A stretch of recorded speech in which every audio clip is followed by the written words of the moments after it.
Hello and welcome back to Don't Lift Off. Today I'm going to be speaking to Kevin Furber. Kevin is a former Works Peugeot Rally Champion in the 1990s, rallying alongside some illustrious names, including the likes of 1995 World Champion Colin McRae and 1997 World Champion Richard Burns. So I'm looking forward to hearing some interesting stories from that sort of time. Kevin also was a rally instructor, which is where our paths crossed at Silverstone, and he went on to do almost like the formation of automotive training in the 1990s. So he was fairly instrumental in helping out that. So I'm interested to hear how all that came about, and from that he went on to do film production. So he has Burnley Film Studios. So nowadays he earns his money doing that, and he's still out actively rallying, I believe, and also supporting his son Zach, who's just making his first steps into rallying. So I'm really looking forward to speaking to Kevin. He's had a recent personal health challenge, which he's been documenting on YouTube.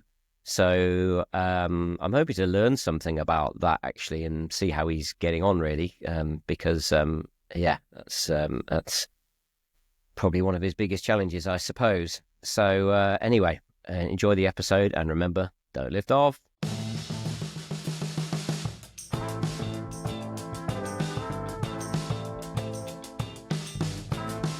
Right, Kev, we're recording. Are we off?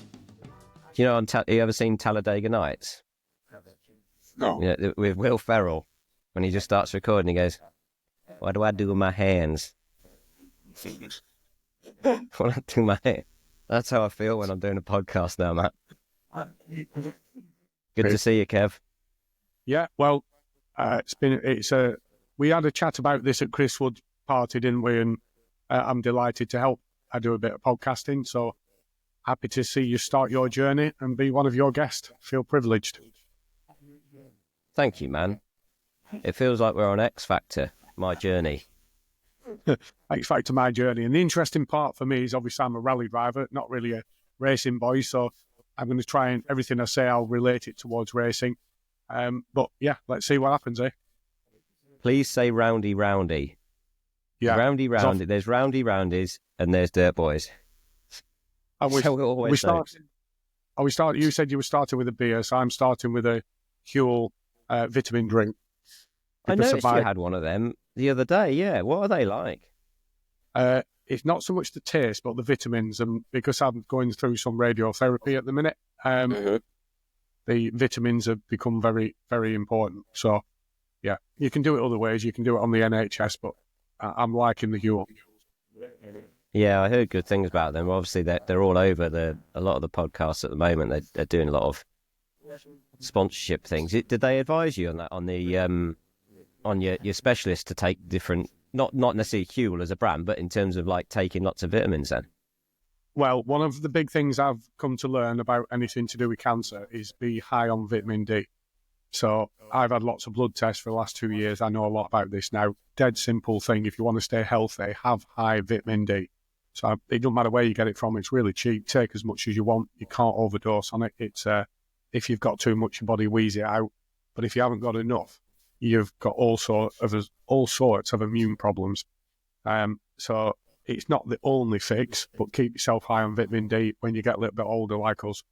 And I don't get out enough. That's the bottom line. I'm editing all the time, videoing all the time. So vitamin D is a big deal. And it will help me. It makes a really big deal. For next to nothing, just start taking vitamins. And you can get that from the sun as well, vitamin D, can't you? Yeah, that's what it is. You know, I'm inside all the time. You don't get enough sun. One of the things that convinced me about this, the SAS and the commandos, when they're training up in the cold countries and up in Sweden and Iceland, they take vitamin D with every meal because they obviously know what they're talking about. So people that understand about good health, that's a no-brainer. Unless you happen to be working outside you don't need it if you're in Spain and you're outside all the time. But if you're up north, in the freezing cold, editing all the time, I don't see sunlight from one day to the next. Mate, I've been the same. I've been literally in a basement for the last 24 hours editing, trying to sync sound.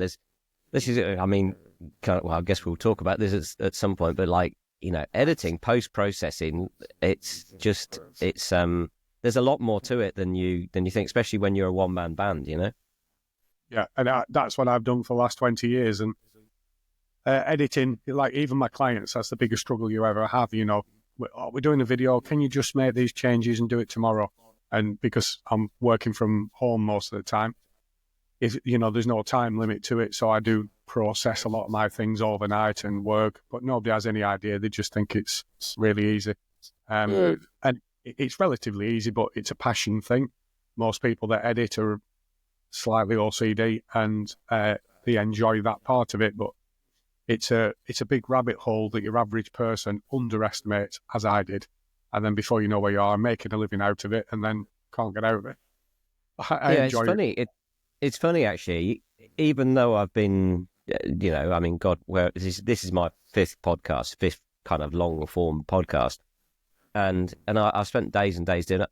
It is enjoyable, actually. It's painful, and it's having to learn all the different not filters, but different things to make it so it makes a logo green screen so it's see through, and making sure that the sound is at the right levels and all the rest of it. It's a real art form, just learning the bloody software in itself. Yeah, and the big thing is at some point technically you'll wrap yourself up, and that's what I could say when we had our first chat. Be careful that you don't go down the rabbit hole of getting all geeky and technical and miss the real point, which is the magic is the content. Yeah. You need decent sound quality, but you'll start fiddling and buying. I remember Simon Harrison saying this to me, but the type of people we are, and we used to have equipment giving you dividends because of the way we look at engineering and race cars, rally cars. We're used to buying the best equipment as best equipment we can, and we think that's the advantage. And actually, in this game, anything to do with communicating your story, it's the magic is the content. It's the people in front of the camera. They're the magic. The equipment's a secondary thing. So never lose sight that it's the magic will come from the conversation. Yeah, I found that hard one. So the last podcast, just put it on YouTube this evening, which is in its long form is 2 hours and 30 minutes with Rob Garofal, and they're talking about his he's now a McLaren Heritage test driver, which is it's a mega thing to have, and a 3-year contract, testing F1 cars. And when I'm having the conversation with him in here, it's like I'm looking around and I'm finding myself disengaged with the conversation because I'm looking. Is my main camera recording? Is this camera still recording? This is okay. Is the screen sharing okay? Why is that flickering? And it's all that stuff that you're having to juggle. And so it's almost like, for me, it's similar to talking to a team on the radio or changing your brake bias. And that's so I'm using kind of my sporting experience to kind of deal with things on the fly and dealing with, especially it's stress management, isn't it? And as soon as you can, you need to get out of that. So my recommendation is that you get somebody to help you produce it, and that you don't do that. So your mind is 100% focused on conversation. Nobody can do that. So you're compromised in what you're doing, and eventually that will harm you. So if you want to get to that next level, you have to have somebody that will produce it for you. Michael Vergis's interview with you was great because he was able to help you through some of that process. So you were able to go through. I can do that as well, but you don't want to miss the opportunity to have really good interviews and good people to talk to when your mind's not 100% in it, because eventually that's the quality. It's not, your kit's good enough now. So my thing would be try and work with somebody that can produce you, and that means somebody doing the rubbish for you, checking the sounds, giving you the comfort that everything's okay. If they're not interrupting you, they're monitoring it for you, and that's what I do for other people. I'm a support person, providing equipment and all those tools and directing, and that's my service to other people. So I'm selling my own services, but actually it's I can just tell when you've got talent in front of you, they need support. Yeah. Can you imagine? So you can let them fly. well, Liam and Noel Gallagher doing a gig and they're doing their own sounds. Like, Yeah, what? No, yeah. they can't even tune their own guitars, or they shouldn't be doing. Talking of that, actually, it's quite interesting. So I've just got the, is it the 30th anniversary? I think it's 30th anniversary of Definitely Maybe. And on that, if you get like the deluxe edition, which Nicola, my wife, got me for, was it? Oh, it's for birthday.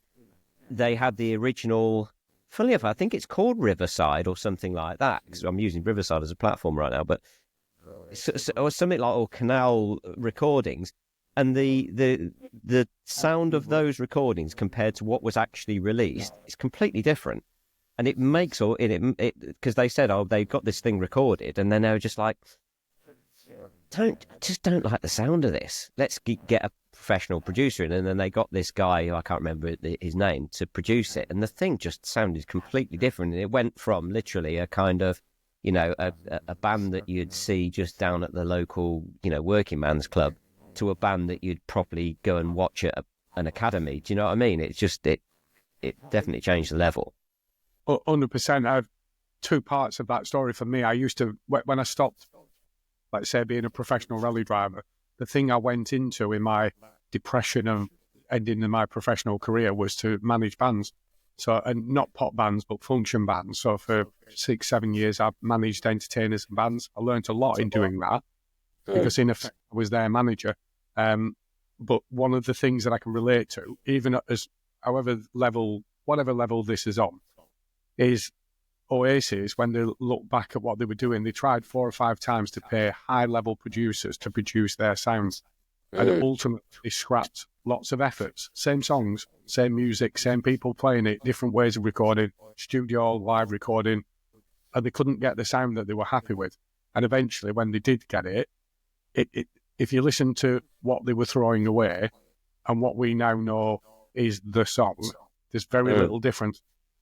But they were fighting for that little bit of special magic, and eventually they found it. Now, if we listen to the original, we'll put up with the original because it ain't that bad. Yeah. But to break them, to make it, you know, the best in the world, they had to keep trying and trying and trying. And, you know, Noel says that if they'd have released the albums off either of the first 3 mixes, they'd have never have made it. And they spent a lot. Did you see that interview with him at Sifter Records just before they got together? Because funny enough, when I was in Manchester, just visiting some relatives, I scooted back and I drove past Sifter Records, a place where Noel and Liam used to go, and this literally would have been within walking distance of their house. Unfortunately, it wasn't actually open, but they'd done this recording from there, and it's funny enough that was just prior to them doing the announcement of their getting back together. Yeah, I do know. I'll very quickly. I'll tell you a random. It's a random true story from my mum, who, bless her, she's got Alzheimer's, dementia, and she's in a home, but she still remembers this. She altered a pair of trousers for Liam Gallagher whilst they were being worn by Liam Gallagher. I shit you not, it's true. She thought it was her. She was working at Puddle Duck's nursery in Crowton, and her boss, Leslie, her husband did roadie type work for bands, but she knew that he had, the sons were in a band, and Leslie said, oh, you do alterations for clothes, don't you, Lorraine? She was like, oh, yeah. She said, I suppose you got your sewing equipment with you, have you? She's like, yeah, I've got it in the boot of the car as it happens. And then she said, "Oh well, there's a band that needs some alteration on their clothes. They're doing a photo shoot, and can you do it a bit later?" And my mum's like, "Oh yeah, okay." And then they scoot along a little bit later, and I think it was at Ano House, which is just down the road, which I think is also the same place where Noel had his 50th, the famous cocaine party. Although I don't think there was much of the real stuff there, but anyway, so she said, and so Leslie sort of took across the road apparently and said, "Oh, come on, let's go and see Liam and his friends." You know, well, Liam who? Liam Gallagher. She's like, as in the Liam Gallagher. So yes, she ordered a pair of trousers whilst they were being worn by Liam Gallagher. But anyway, random story. with a slight bit in common. I remember telling this story, which is worth sharing. An unusual happening for me because I was managing 10 bands by the time I was in my ultimate managing mode. During that period, I was at a party with Richard Burns, and somebody said to me, "Oh, there's a guy that's a musician here. He's in a band. You should speak to him." It's like, oh, not again. Somebody that's in a band, and it'll be a function band or whoever it is. They said, "No, he does his own material." Oh, okay. So that's even worse. They can't make any money. He'll just be great. And he introduced me to this guy and said, yeah, well, Kev's a manager of bands, and, you're a drummer. So I'm chatting to him for a bit, and he said, "Well, we're back into the studio. We're recording our third album." And it's like, "Third album, yeah." And I don't know who he is. Like, what chance have you got? Oh, right, yeah. Anyway, what you should be doing is more pubs and clubs. Have you thought about doing weddings? So I'm talking to him like that. And anyway, that turned out when he walked away from me. Somebody said, "Oh, do you know? Have you been to see him? Do you know who that is?" He's like, "No, it's the drummer out of Travis." It's like, yeah, really? So which I know a few of the rally guys, I'm racing guys, were all now Travis fans, all we. But yeah, that was one of my strangest, most embarrassing moments of. Oh, and I had to go up and apologise and say, "Sorry, I've just spoke to you like you're a muppet." That's funny. Respect. So, and you know what? The conversation I did have with him was about, because we were talking about finding your niche. As though I knew anything about it. But the one thing that he has as a drummer, and you think of how many millions of people play the drums, when he plays the drums, it's him playing. And that's special. If you can do that with any instrument, if you've got a sound that somehow, out of the whole world, somebody can go, "Oh, that's that bloke from Travis." Yeah. And you just know that sound. Well, here's a random thing, and I swear I haven't prepped this up, and I'm guessing I haven't told you.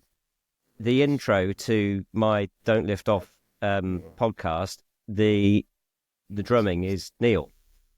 And it was, yeah.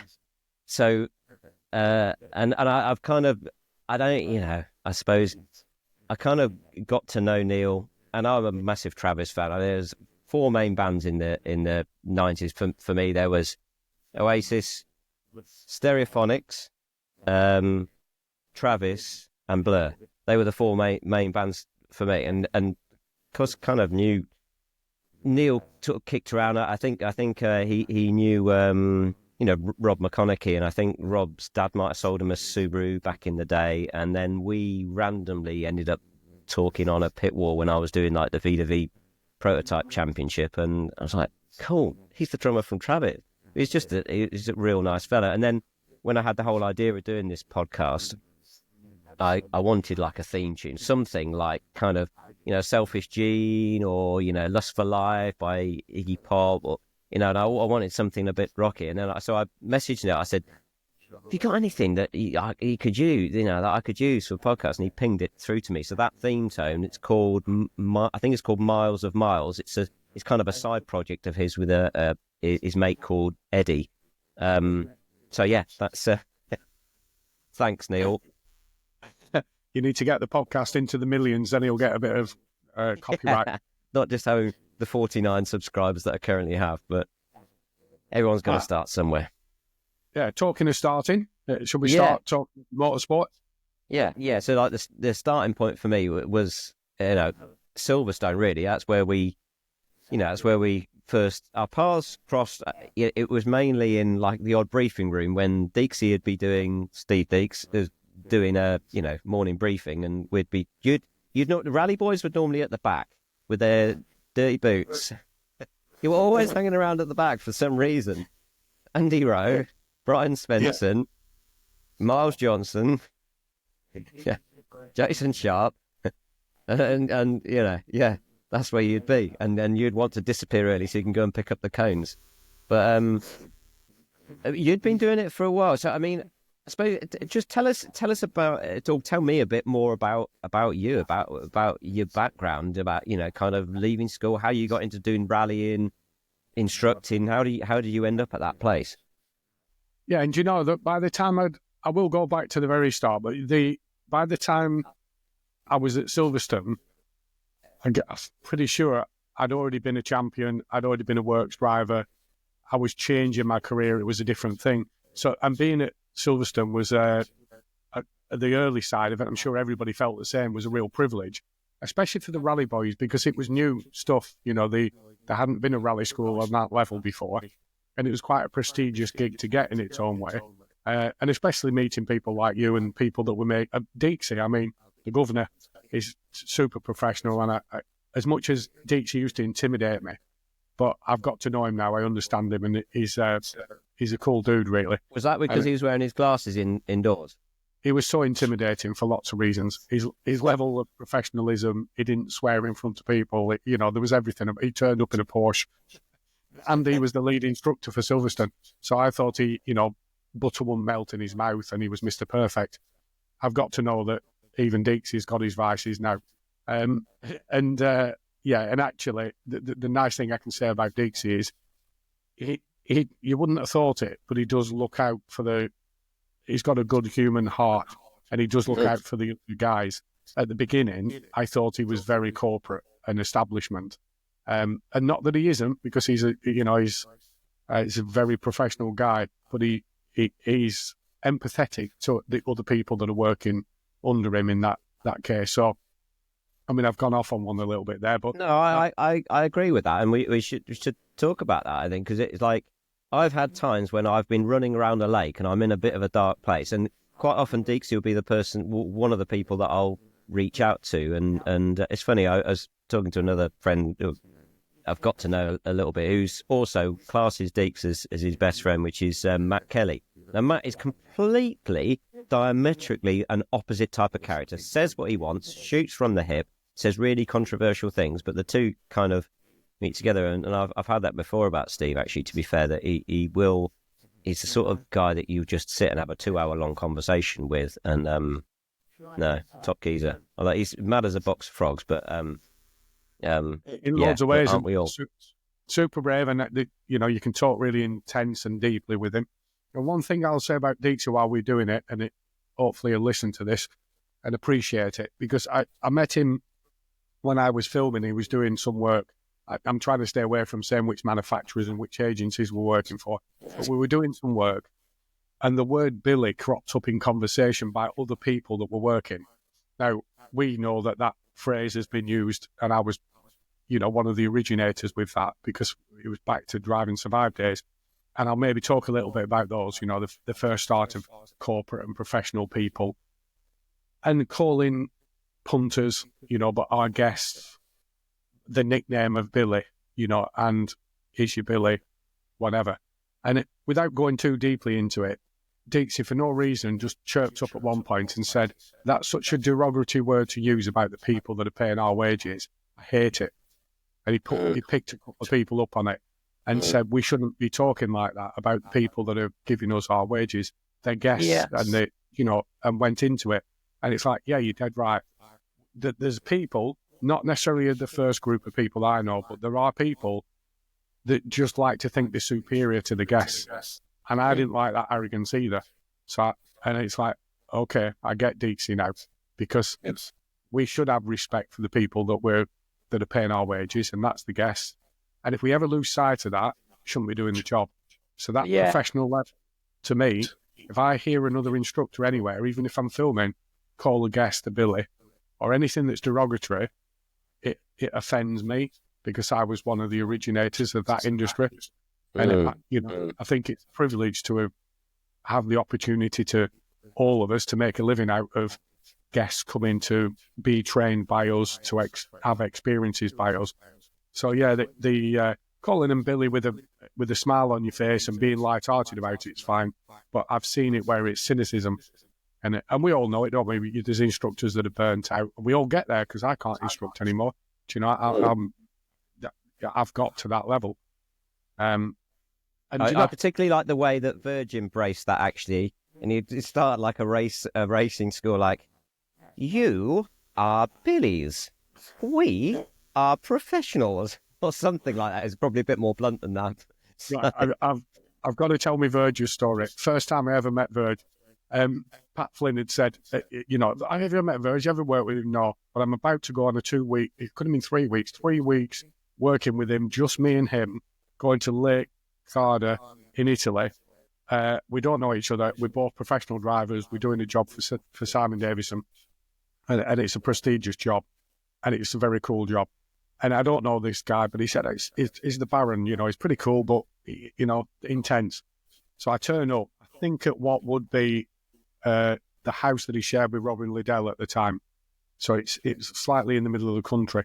And Pat had teed it up a little bit by saying he might time you down his local lane. And that's the only thing he said. But I got in the car with me.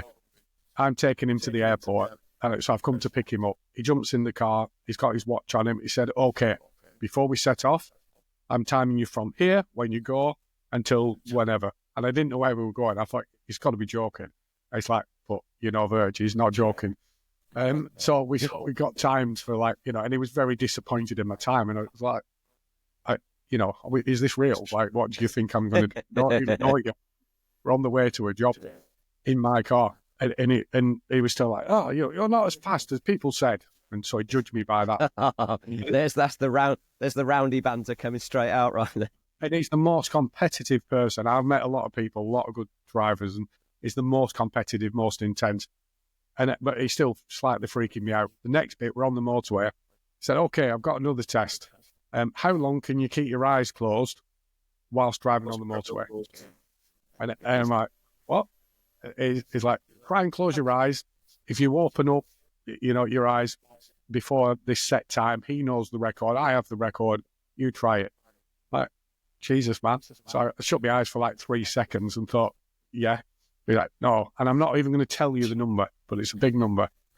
And I'm not telling you the number because inevitably you try it. But I'm encouraging anybody to do this. Thanks for throwing that in there, Kev. Yeah. But Virg holds the record for that. And when you know him, you get the intensity of that because he would not, if he thought it was a challenge, he would not open his eyes. And there is a little bit of ultimate driving in that because you have to feel your way. You have to be really sensitive with the steering to know whether you're diverting or not. You have to also, before you close your eyes, know if there's a slight curve. Oh, so mate, this is another reason why you need to see Talladega Nights. This is like, because that's one of the challenges he sets out. Ricky Bobby sets out. His dad gets him like a blindfold round him. He says, right, son, okay, son, drive. And he's like, I can feel the warmth of the wood. So I won't give away what happens, but it's funny. It's one of the best bits of the film. Just on the off chance, say everybody else knows Virg. Just part of that trip as well. We'd probably had enough of being with each other for 2 weeks. You know, it's intense. I think we could have been sharing a room. We've just got me and him. We're doing some advanced instructing on a skid lake. It's freezing cold. And we're getting on fine. But, you know, when you've just had enough of sharing a room with somebody, as we do on those corporate jobs, and we go shopping randomly. We're so bored. We go shopping in, like, you know, we can't afford anything. There's nothing in the shops we can afford. But he starts walking up and down the aisles, and eventually I'm walking up and down the aisles, and he's slightly walking away from me and then turning and coming back. And he's like, what's he playing at? You know, I saw him as a German, but he's been very Germanic about this, walking up and down the aisles. So I'm dropping off at a bit of a distance to watch what he's doing because neither of us are buying anything. And eventually he said, I am a leader, you are a follower. You follow me around. You follow me around. And that's the difference between me and you. I am the best. And I've been doing ours all the time. And Virg can't stand not being the leader. So whatever it is, it's got to be number one. Amazing. I'm very much like that. So it's still like, I have to think about it psychologically for a while. And I said, okay, Virg, I might be such a good leader that I'm willing to let you lead because your psychology needs you to think you're leading, whereas I, as a superior intellect, can let you lead by following you from a distance. That freaked us out. Took us a couple of days to get over that. But honestly, it was so intense, and we had such a good laugh doing that because eventually I brought a couple of girls over and from England to be with us, and he had to chill out a little bit. And we went. I've just found my second YouTube short right there. It's amazing. Honestly, it was intense. And actually, Virg, if you're looking at this, I love you for it. It's stuck in my mind for a long time. That, and there is something of which I'll say of that. of late, I've been doing a lot of leadership management training, and there is something called serve to lead. So actually, if you're a good leader, what you do is serve the people beneath you. And it's something I would have known when I was younger, because I tended to think if I was in charge of something, I had to force people to do things. So when I've been given opportunities to be responsible and lead groups and run events, I've probably been more of somebody that would push the people beneath me to, come on, you've got to do this. You must be there on time. You know, you deliver. And like, really, that's just a wanker way to do things. Really, you're there to say, okay, what is it that you need from me? What can I do for you that's going to help you perform your best? 100%. You just flip the script straight away on it. Yeah. But Verge was, if you needed to be somebody being very strict and leading from the front.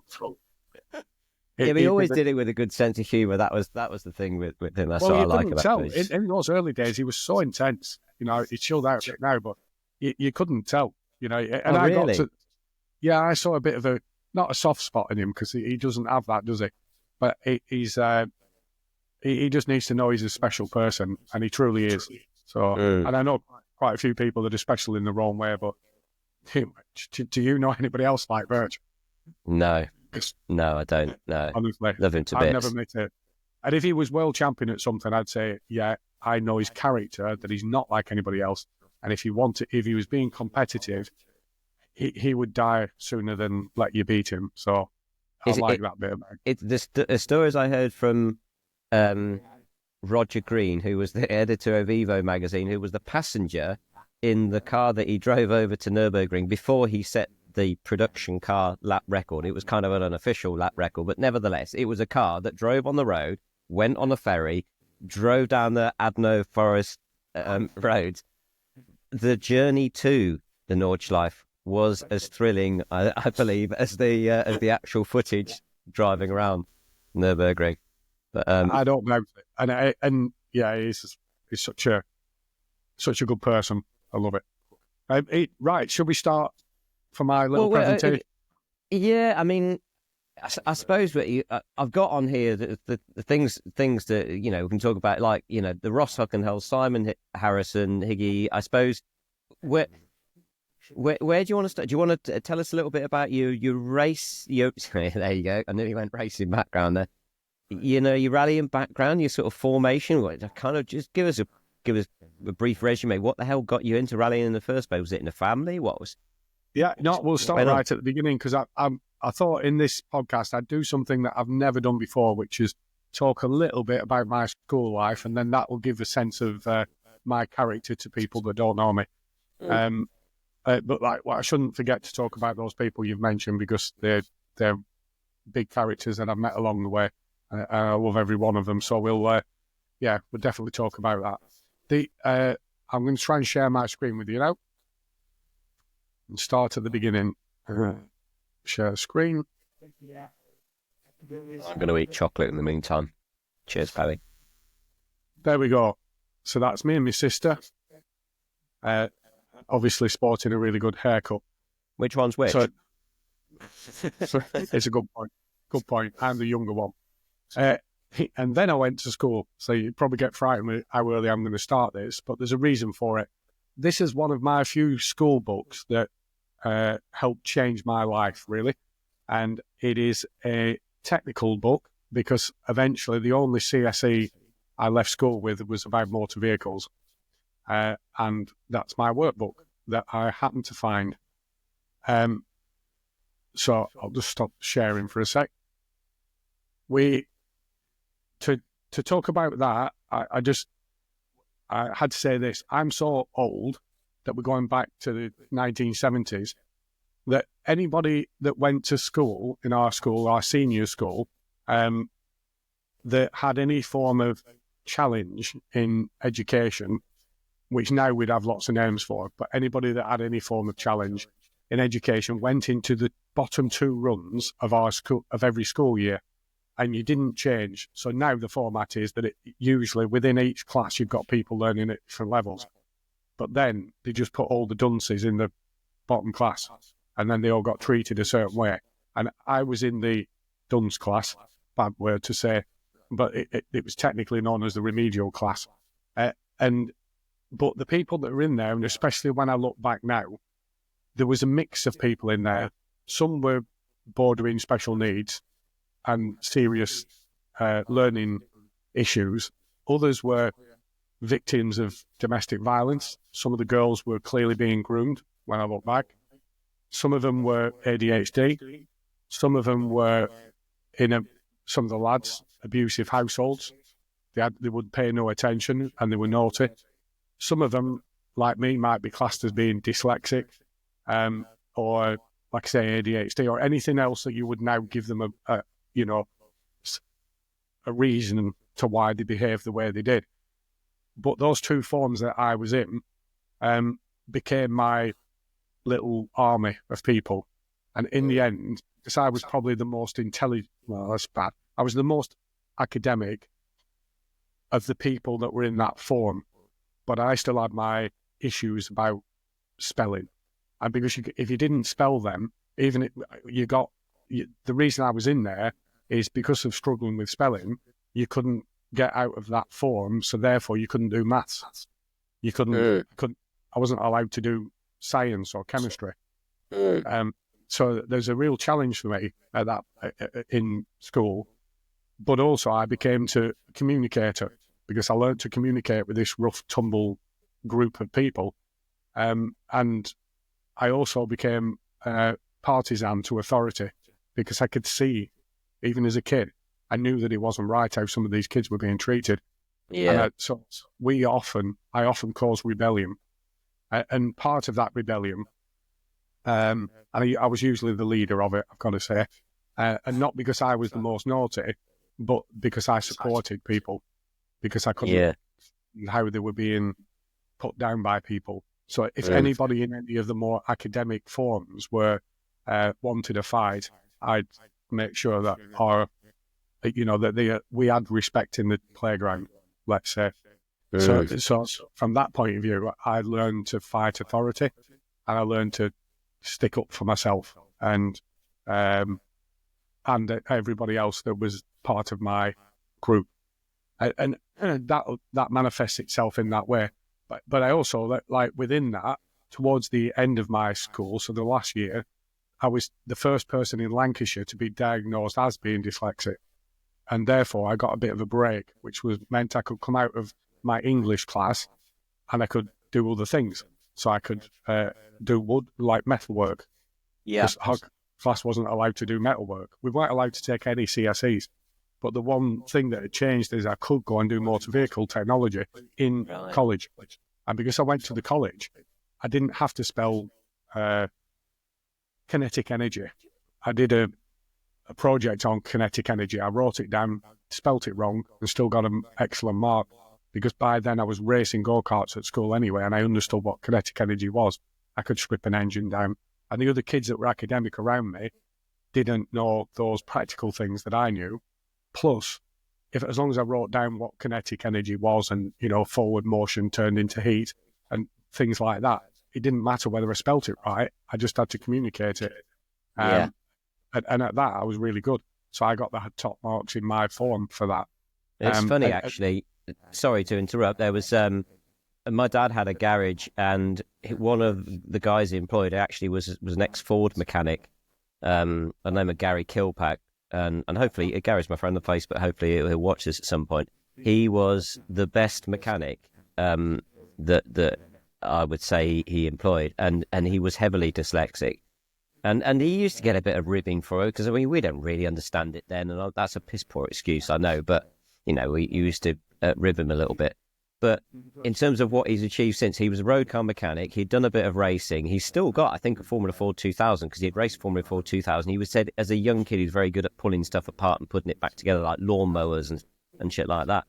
And he spanned for me in the Vauxhall Junior one race, and it was the one race where I got on the podium. And that's not to be disparaging towards the other people that were working with me at that point. It was the right time, right place. But from there, he actually, when my dad's business finished, he actually went on to spanner in for a rally. You'd probably know it was the Seat. Seat did a rally championship team at some point. So he worked for them, and then he went to work for Triple Eight, and he won the touring car championship as a tech slash engineer with Triple Eight, with like Giovanardi and Thompson, and like he was in the same time as Phil Bennett, and so he went on to a really good thing. But heavily dyslexic. There's an argument that says that dyslexic people, I mean, Jackie Stewart is obviously one of the guys who was one of the sort of great champions of dyslexics, and you think in a slightly different way to a non-dyslexic person, right? Yeah, and it might crop up in this conversation. I've never said it to anybody before. I don't use it as an excuse, and I don't feed anybody's... now it's used so often to people that are arguably not, well, in my term, I'm not heavily dyslexic, but I would... it's just not something I would share. So a lot of people would say when I'm training in front of a group, you say, can you come up and write on the board? I know when I look around who's scared of doing that, because I am. Okay, yeah. I look around and somebody will jump up and volunteer, but I'd never make everybody. But I've seen people walk out of a room because they're in fear of that, and I know what that fear is. So when I'm training people, because I know how, I can recognise that, and I know the bias that I would say really intellectual people don't care about correct spelling, but the middle runners who believe that they have some degree of superiority get great pleasure out of bringing others down by not spelling correctly. I think that's me, actually. Yeah, I sort of get it. Sorry, Matt Kelly. What I do now in script writing, for example, I'll write a script and somebody will say, oh, that's not written... you need a full stop there, or a comma here, or you've put these words the wrong way around. And I correct them then by saying, that's not how somebody speaks. So I write scripts in the way that somebody speaks. So my scripts work. And if anybody's slightly academic, more academic than me, that generally speaking, they can't write a vocal script. They can write a book, but they can't phrase things in a poetic sense. Yeah, so that's I interesting. can write poetry, and I always could. So my ability to tell a story was always there. I can write really well. I'm published, as an author with nothing to do with dyslexia, and a big thing for me was computers made the difference for me. But, I'm brilliant at maths. Mate, I'm really switched on with computers.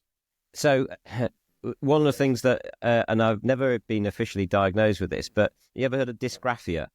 Which is like a kind of, it's the written form of dyslexia. So my mum's pretty dyslexic. My brother is, and he's an architect, but he uses speech software and so every email that comes through is voice recognition thing. I struggle to write any sentences. So if you only see any of my assessment forms, like for at Silverstone, you'd get cramp in your hands very quickly. And this is what I was getting, like D's and E's at school. In until the third year, and then the fourth year we got a different teacher, and she encouraged me to use a computer, and I immediately went straight to A's and B's, and I got an A in English Lit and a B in English language, and it literally was just using a computer, just being able to type. It's a funny thing. That transformed me. But I mean, imagine in my school, I was playing for the school chess team, so I was one of the best people in my school at chess. And they wouldn't let me do maths. Isn't that weird?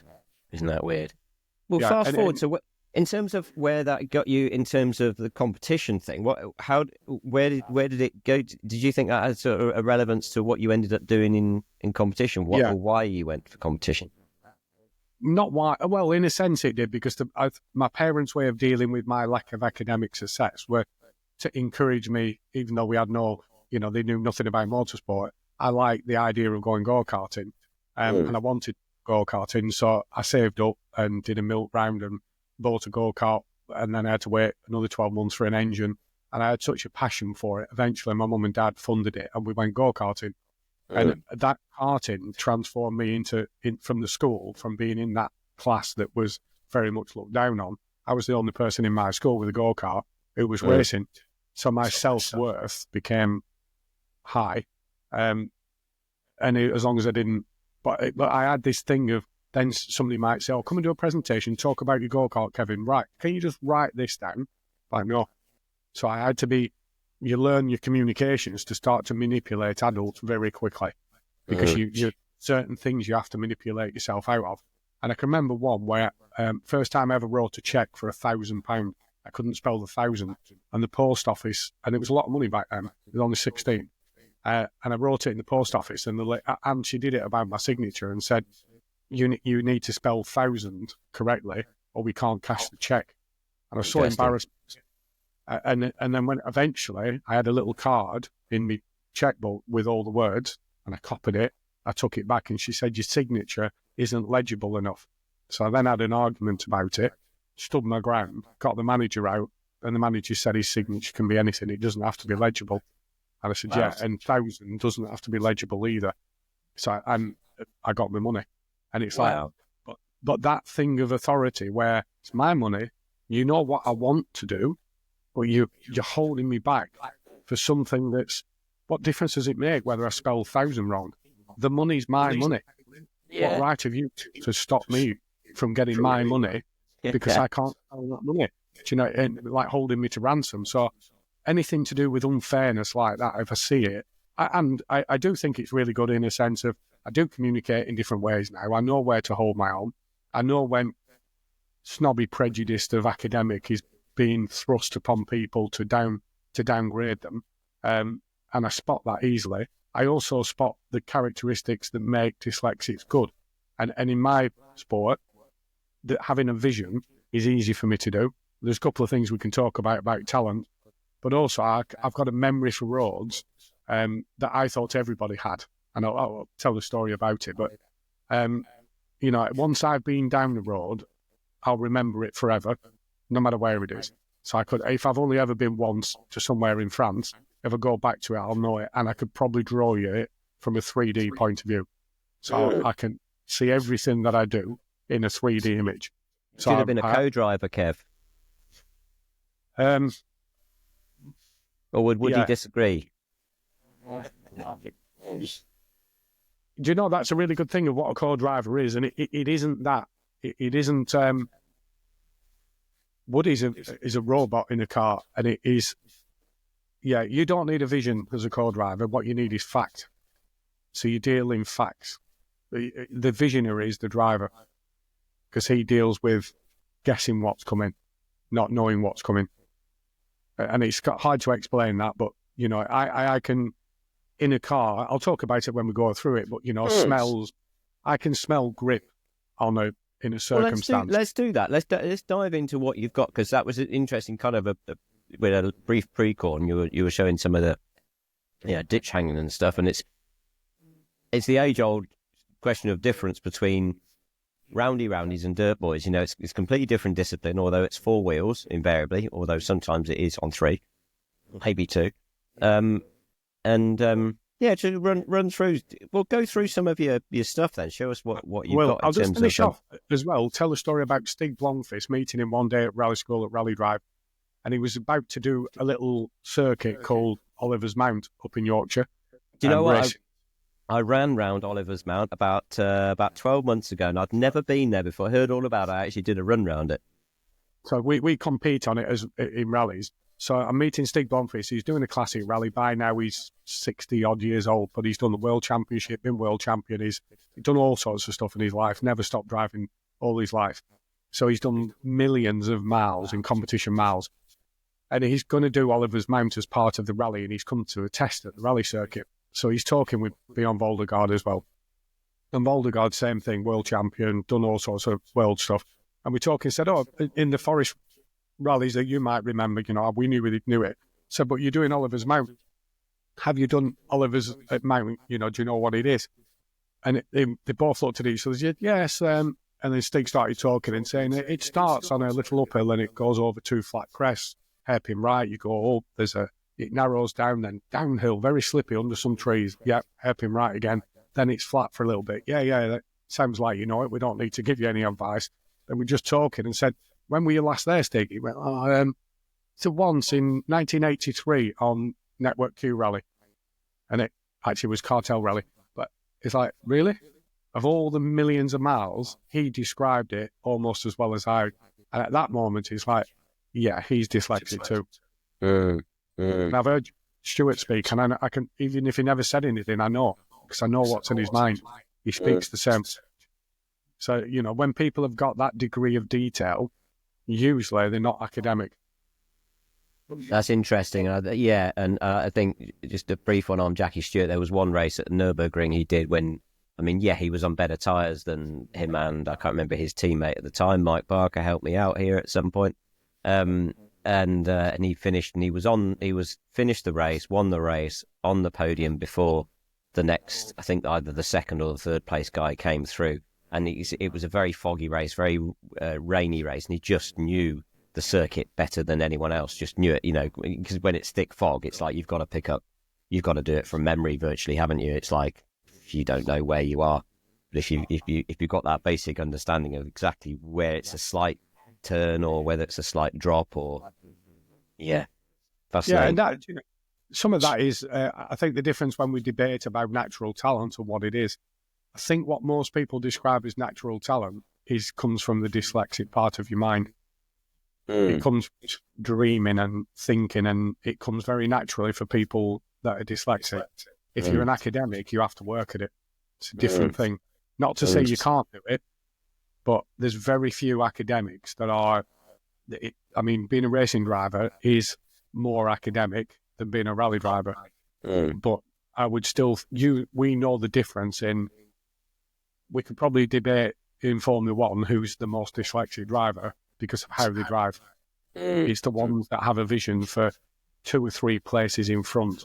They're guessing where they're going to make an overtaking manoeuvre 5 laps before they've done it. They're guessing that the tyre's going to be on a certain amount of wear, or, you know, and the vision is greater and it comes naturally to them. There's others that are so disciplined, they've rehearsed, they're sticking to a game plan, you know, they've talked to their engineers, everything they do is academic. And you know, to a large degree, I'd say Schumacher's an academic. That's a good example of it. I'd say Lewis is, you know, using the visionary dyslexic part of his brain. I hope I'm that, but, you know, even what he does, even his dress sense and everything with Lewis, that free spirit he's got, that's you know, that's one way of describing it. Yeah, honestly, you know, and I'm not giving an opinion. That's just normal thinking for he'd be in my class at school. Yeah, maybe he was. Part of my, right, I'll carry on sharing my story. I'll go through it quickly. Yeah, do that. So look. So that gets us to 1980 when I got my first competition license, which was racing. I was go-kart racing, but I was go-kart racing with parents that knew nothing about it. So I was just happy to go around the track. I was generally last. And the highlight of go-kart racing was crashing and taking a wheel off at Haysham Race Circuit, one of the most dangerous race circuits probably ever. But what a place that was. Like a little mini Oulton Park. It was built on a cliff front at Morecambe, Haysham. And if you got it sadly wrong, you went over the cliff into the sea. Hell of a place. And so I learned to enjoy just driving. On that occasion, I broke my leg there, took a wheel off at the back, and I did that through looking at the engine. So driving like that and trying to cover the carburettor, but not looking. Drove off the road as you do. But no success, and didn't want to be successful. I just wanted to drive. So then when I got the opportunity to buy a rally car, I bought this car. It was my first ever rally car. I was 17. I got a good job. And I had just enough money to borrow money to buy a car. And also, my uncle died and left me a little bit of money. And so that was the catalyst that I had enough money to buy a rally car and a service van.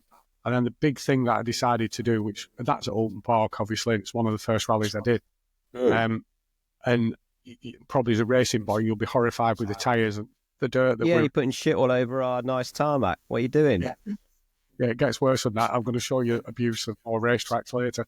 But the big event that I went to, 17 years old, was this one in 1983 called Tour of Mull, car 122 in that Sunbeam. And that was on the island of Mull. At 17, I loaded a car up on a trailer, never towed before, set off on my own and drove 14 hours to Mull to go with a co-driver that I'd never met before. and I didn't know anything about co-driving. I didn't know anything about rallying. And I could go on about that event because lots of things happen, but it is a seriously dangerous event. So if you imagine what you think the Nürburgring is, that's similar. People die there often, and sadly, or it's a bit like the Isle of Man TT. It's a closed road, very difficult rally to do. But that's my rallying spirit wasn't to go around circles and have an easy life. I wanted the adventure, and I loved every part of that. Just being given the opportunity to drive to Mull with my uncle's money was an unbelievable opportunity, and set me up for a lot more adventures. I've always been brave enough to just go and do it. Then I upgraded a little bit to another car. Can you guess what race circuit that is? I would say that looks like Anglesey. No. It's very famous, and it's a Formula One circuit. Not now, obviously. Has been. Not the running track. Horses. Not Crystal Palace, was it? Horses. Think horses. You might never get it because you might not. Goodwood. Nope. Similar back in the day. Aintree. Yeah, that's what I was thinking. Kind of along those lines. Well, good God. Aintree, that is. Then wheel off the ground. I was quite proud of that in the day. Yeah. A big part of our motorsport that's me at 17, I think, doing what's called a road rally.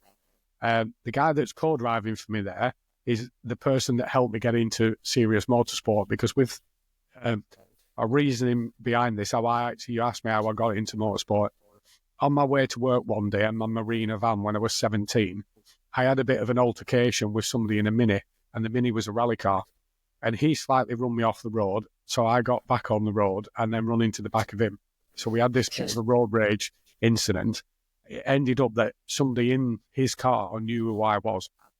So he came to my house with a clipboard, and he was a member of a local motor club. Cut a long story short, he knew my mum and dad, and he said, either I'll report this to the police or you come to the car club. So I came to the car club. I got the biggest telling off ever in the car club by the car club chairman, who said, such disgrace has never come to our car club. Who owns that car parked outside? Which was that Sunbeam. And really from that and they said, either we're going to lynch him, or do we take him under our wing and try and look after him? And they took me under the wing, and somebody called Malcolm Graham, who was the chairman of that car club, was the person responsible for that, and he changed my life. But that person I ran into is in that car that you're looking at. And the rally we're doing is a road rally, and that means that at 12 o'clock, from 12 o'clock at night until 6 o'clock in the morning, you can do average timed 60-mile-an-hour tests. So we go into the middle of nowhere, where it's very difficult to average 60 miles an hour, and do tests. And whilst it's not full, flat-out, closed roads, because the roads are still open to the public, there's nobody coming, so most of the time you can maintain a decent speed, let's say. But that's a very serious form of rallying. You do it all night, you don't sleep, and it's any weather conditions. That particular rally, it snowed, and with me and Steve in it, I finished 4th overall, and that was a really good result. So from car 45. There's a load of lads at Silverstone used to do the road rallies, actually. Verge did it, Bennett, Liddell, Ed Peed. They also used to do the road rallies. It looked a real good crack. Yeah, it is, and great entertainment. And I don't suppose they'd learn much from a racing point of view, but those drivers you've mentioned are drivers. In fact, that's one of the comments, is there are drivers of racing cars and there are racing drivers. And I am a racing driver. That's very... I guess where this is. It's an airfield used as a... what could you say? A test track now. It's used for bits of racing and a race. Is it Tockwith or somewhere like that, or Bruntingthorpe?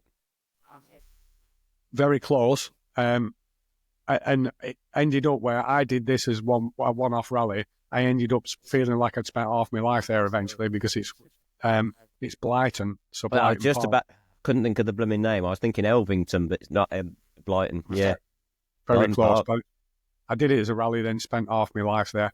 That's the first accident I ever had. That's me.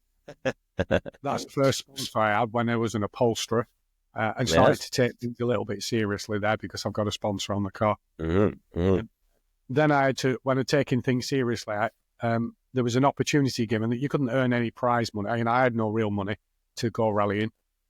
And everything was pretty cheap up to this point. But then Vauxhall did a championship that meant that you could have a 1200cc standard Nova and compete against people in the same championship as a junior championship, and you had prize fund and a prize drive. And I didn't do very well in it the first year, but by the second year, which this photo's me on the Lombard RAC rally at car 161, I'd won that as a prize drive because I'd won that championship. The reason I won that championship and what changed my career is because the chap that's next to me here is called Andy Stanworth, and he got in the car with me and transformed my driving really because he stopped me from messing around. He knew to not waste time, and up to that point I'd been flat out everywhere. I didn't need to win. I had no intention of winning. My dad always said to me, we're not winners, son. This is not what we do. So my dad has never been in a prize presentation with me to see me win a trophy. They're just very humble people. So I had no thirst for winning, whereas Andy said, Kev, you're capable of winning, just stop messing around. So he shouted at me enough to slow me down. I won. And as soon as I won the first time, I had a phenomenal result, 4th overall in a big national rally, on a snowy rally. And I'll tell you one thing he hadn't sorted out. If you just go back to the picture again, if you can. The one thing he hasn't sorted out at that point in time is your mullet. Well, it's come back in fashion, hasn't it? But I think you should bring that back, mate. Sorry. Carry on. I wish I could. Within winning that championship, I started to understand that the first year I was competing in a really bad car and it was battered and I crashed it and I won't go on about that because it's all about rallying, but I rolled it just about every rally I ever did. And it was a real battered, horrible car. But Vauxhall were doing Vauxhall arrive and drive guest days at racetracks. And I said, I'm the winner of the championship, why don't you invite me? Well, your car's a disgrace, so we can't invite you. And they paid us to go to do these days. So I was like, well, if I buy a new car, will you invite me? And they said, yeah, okay, if you get a new car. So I had to get a new car, and it was much more presentable. So I was on that routine then to be professionally minded. I was winning prize money, and I found that there was a way to get money. You had to have a professional presentation.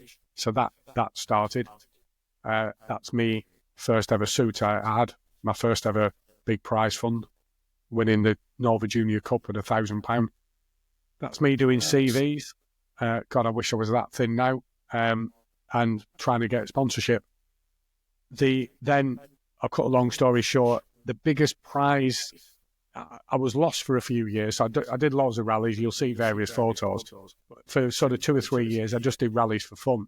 A lot of it was international trips, and I did it for prize funds because Vauxhall was still offering prize money if you won your class on various events. So I was trophy hunting wherever the prize money was, but I was never going to get anywhere in a professional career. I didn't have enough money to support that, so I was really doing it for fun and competing a lot in Europe.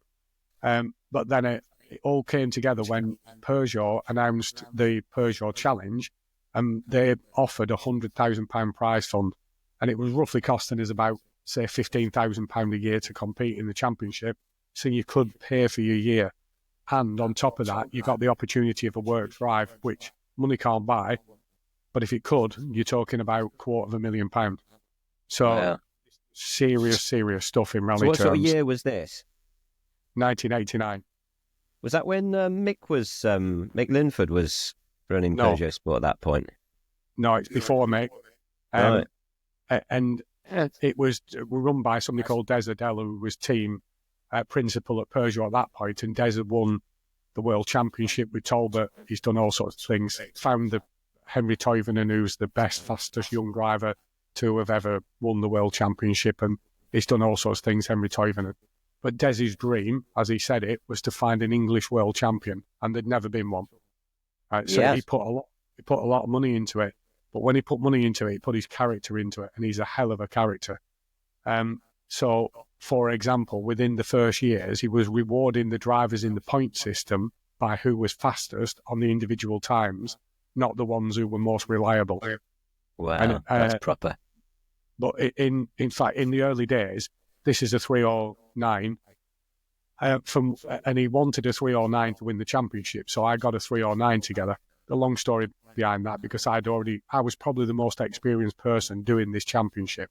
Although there was a couple of others that had won things, but there was a lot of others coming fairly fresh to it.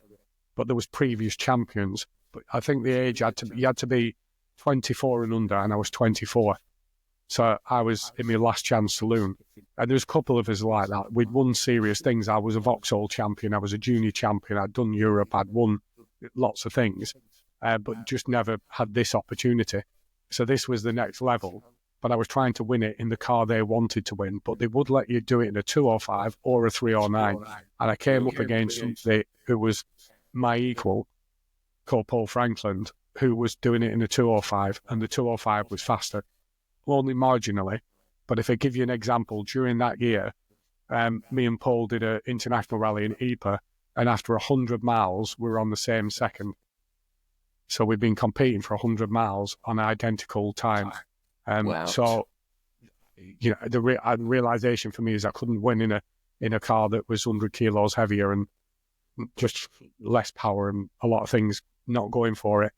But this 309 and this first year, by then, we'll come to this, but by then that silly hat I'm wearing is because I've just come back from Sweden, where me and Simon Davison and Warren Hunt had been doing some ice driver training, because I've gone out with Warren and Simon for the first time, and I learned with Warren and Simon ice driving, and I was absolutely on it, for the first round, and the car's damaged in that photo because on the first stage of the first championship, to make a mark, I was a bit too quick, crashed in the Lions enclosure, got stuck off the road on slicks, and took a stage maximum, which meant I couldn't win anymore. But what I could do is post fastest times. So when the car got back on the road, I continued and posted fastest times.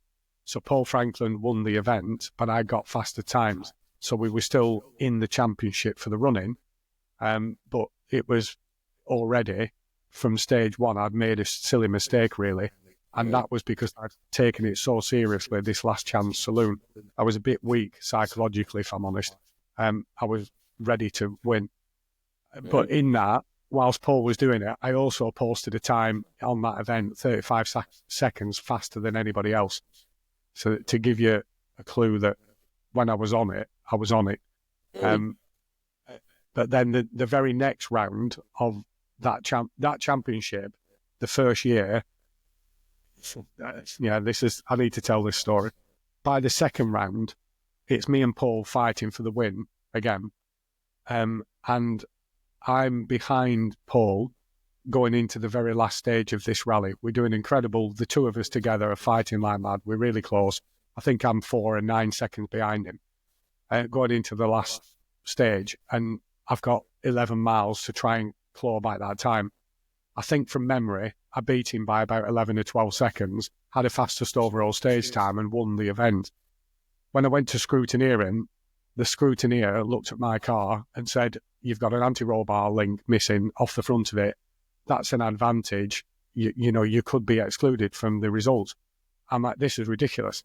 The car you wanted to win is this 309. It's 100 kilos heavier than his car, which is a 205. My anti-link broke, so there's nothing I can do about it. Arguably, it isn't an advantage in this circumstance, but it wouldn't be if you're on tarmac. So, it's like, yeah, might be a minuscule of an advantage, but it doesn't overcome having a 205. So, this is ridiculous. So I felt they were against me. And so they had a little conflab, the officials, and said, "No, your car's passed. It's okay." The officials have gone with it.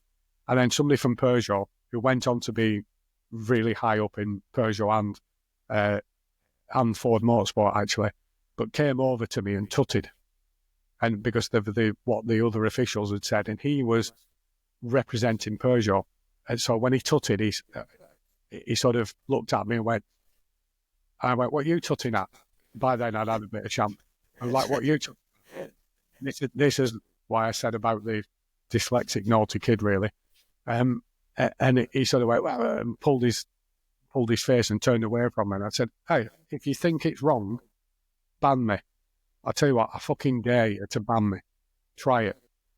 Because I know I'm right, and I know I'll appeal against your decision. So you're wrong, and you can't, and I just hated it because I'd driven so well to win. And lo and behold, they banned me. No way. Yeah. Then I was like, well, right, I'll just throw the towel in. My dreams are over, and I can't possibly do this. It's all over. But the team boss of it, to cut a long story short, Des Odell, then invited me down to Peugeot and said, we can't do anything about this, but we're in the wrong. They shouldn't have done that. The officials shouldn't have done it, but you've still got fastest times to go for. So all you have to do is prove to me that you're the quickest. So do the rest of the championship, and, you're not going to win the championship. You can't, but just prove that you're the fastest. So it's like, okay. And there's a long story behind that, but he'd found world champions in the past. So I liked him at that point. So I did the rest of the championship. I got fastest number of stage times, but for various reasons, Paul won the championship. I couldn't really challenge him, especially after 2 no scores. And to be fair to Paul, he was winning the championship and he was winning everything. So I learned a lot by that, because he couldn't challenge me for fastest times because he would have thrown away the championship win. Yes. So in some ways, we would never know who was quickest, really, because Paul would always say he had to be sensible. But the following year, I got a 205, and the next best prize drive was on offer, which was a Works drive and a Works contract for the following year and lots of prize money. So the following year, this green car, in effect, I won everything I entered with it, and we had fastest number of stage times. But we upgraded in the championship as well. So the championship split into 2. One for the most advanced people doing internationals, which is what I did, with the big prize drive. And then there was a junior championship as well, which actually became the biggest part of it, because it was also for people that couldn't really afford to do the international. So we'd had about 20 drivers, and in the national one, there was about 40 or 50 drivers doing the, if you will, lesser championship, but there was more of them. And Richard Burns at 17 was doing that championship. So in this year, I won what I had to win. There's a story there, but I won what I had to win during the year. But also I had another threat coming from Richard Burns at 17 because he'd won the junior championship. I know he was very young when he was rallying. That's interesting. Yeah, and it's where he would start, and he did fantastic in what he did, but I was never directly against him. And I would like to think if I had been, or if anybody in our more experienced group, we should have been able to beat him. And that's not downcrying anybody in his own segment, because there was some good drivers against him and he did really well to win. But at 17, I had the experience. I should have been able to beat him. So it might have been felt a bit different for Richard then. But he was only 17, so you could see the potential. One of the stories during that year is what you can see me doing there. Have a guess where I am. You look like you're at somewhere, a racing circuit, to be fair. Yeah, I am. I'm at Donington on the start line. Yeah. Because on the grid, the throttle cable snapped. No way. So on the race start, throttle cable snapped. So what would you do? Well, as a roundy, you'd pull off and ask for radio through to a gentleman of mechanical persuasion. So what I did is wound the throttle on full, wound the cable so that it was locked on full, put the bonnet down, set off in the race, doing it on the key. So it was full throttle, turn the key off, and then go full throttle again, change gear, turn the key off. So my only way of controlling the throttle was the key. And I got back into contention until I was black flagged. I didn't understand what black flagging was. Wow. But when I got black flagged, they'd come into the pits and they said something like, we just need to check your seatbelts are on because you set off without your seatbelts on. So I went, oh, can I carry on? Yeah. Oh, No okay. way. So I set off. Yeah. And I Do have you know, some really funny there's a stories similar. about Do that. you know Stuart Mosley? Did you ever work at Silverstone when Stuart Mosley was working there? So Stuart No. Mosley, very good karter, single-seater racer. I think he might be BRDC. Did Le Mans a few times, but he did a radical race in an SR8, which is like a V8 beast, 500 odd horsepower. Same thing, on off on the kill switch. Round Silverstone, same thing. Yeah, I'm just going to stop sharing that so people can see this. The one big thing with the key is when I was on full throttle, and I won't be able to name the corners, but at full throttle going for one of the quickest corners in Donington, it's flat in fourth. I'm sort of on full throttle but going sideways, thinking I'm not sure if it's going to pull back, but it slightly starts to pull back a little bit, and now it's going into understeer. So as it's swapping into understeer, I need to back off to make it pull back in. So I go for the key, it instantly snaps into oversteer again. amazing. So then I've got to put full lock on, and then to make it drive again on full lock, you put full throttle back on. And as it did that, it went off, like full lock, off in towards the marshals, over the barriers, but over the gravel trap and everything, heading to the marshals, and with the marshals running out of the way, thinking, what was he doing? I'm still flat on the throttle. So yeah, it was one of the most terrifying things I've ever done. But we got points for finishing. So it was actually, as crazy as it was needed, because I got however many points, 5 points for finishing. And that year was a lot about that for me, is through a couple of adversities, is making sure that we got points, no matter what we did. Okay, I'll carry on with that. But it was a hell of a year. It's a different story, that. But I'm just showing you a privateer car there on an RAC. It's one thing that the roundy boys don't generally get used to, but how cars perform when they jump or yump, and what you do in that scenario, like you do on a motorbike, whether you're accelerating over it, decelerating, setting it up, how a car flies is part of our sport. Because we were talking about it, that's my works car as my works prize drive when I won in the 205. The person in yellows, Richard Burns, is my teammate that year because he won the juniors. So we were both works drivers together that year. That car that I'm in is Simon Davison's winning car, and I now own that car. So I've got that car in my garage now, which is the 666 car, and I probably had the best rally of my life with that car.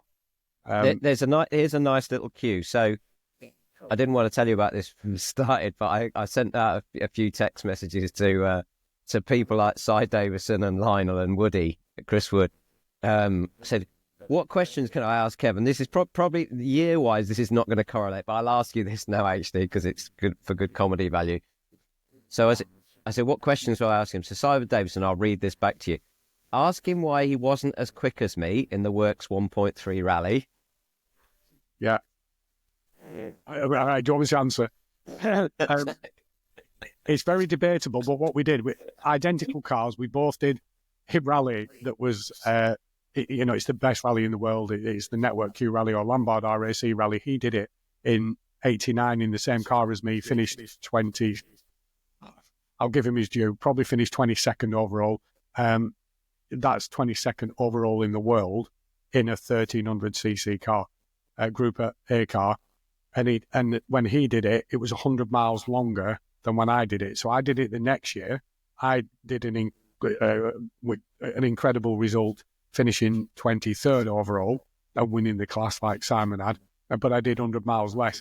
So on the EWRC rally results, we got into a debate lately about, well, who was actually fastest? Because I did the overall, and we were competing for 3.5 hours. So I was competing for 3.5 hours over 5 days. But so Simon did more mileage, so he beat me on mileage. If you average the time down for what you did per mile, his average per mile speed was slightly like 0.1 of a second faster than mine. His overall performance was slightly like one place. So I would come out with mine. all the statistics as well and bring out the spreadsheet to prove that. I've seen him in his statistics. I tried everything, but the bastard beat me on every spreadsheet. And he had with me and him were on the spreadsheet. There must be something that I had that was better than size. And We were counting like how many people in the class, how many overall people finished. I was clinging at straws. But in all fairness, he made that car famous, and he did ever so well in that car. And I was just so pleased to be part of the Works team that provided me the opportunity to do that as a Works driver, because I was part of a 3-car team that they spent £250,000 doing that rally, and it was a hell of a rally. Wow, mega. When it talks about a rally, I'll tell you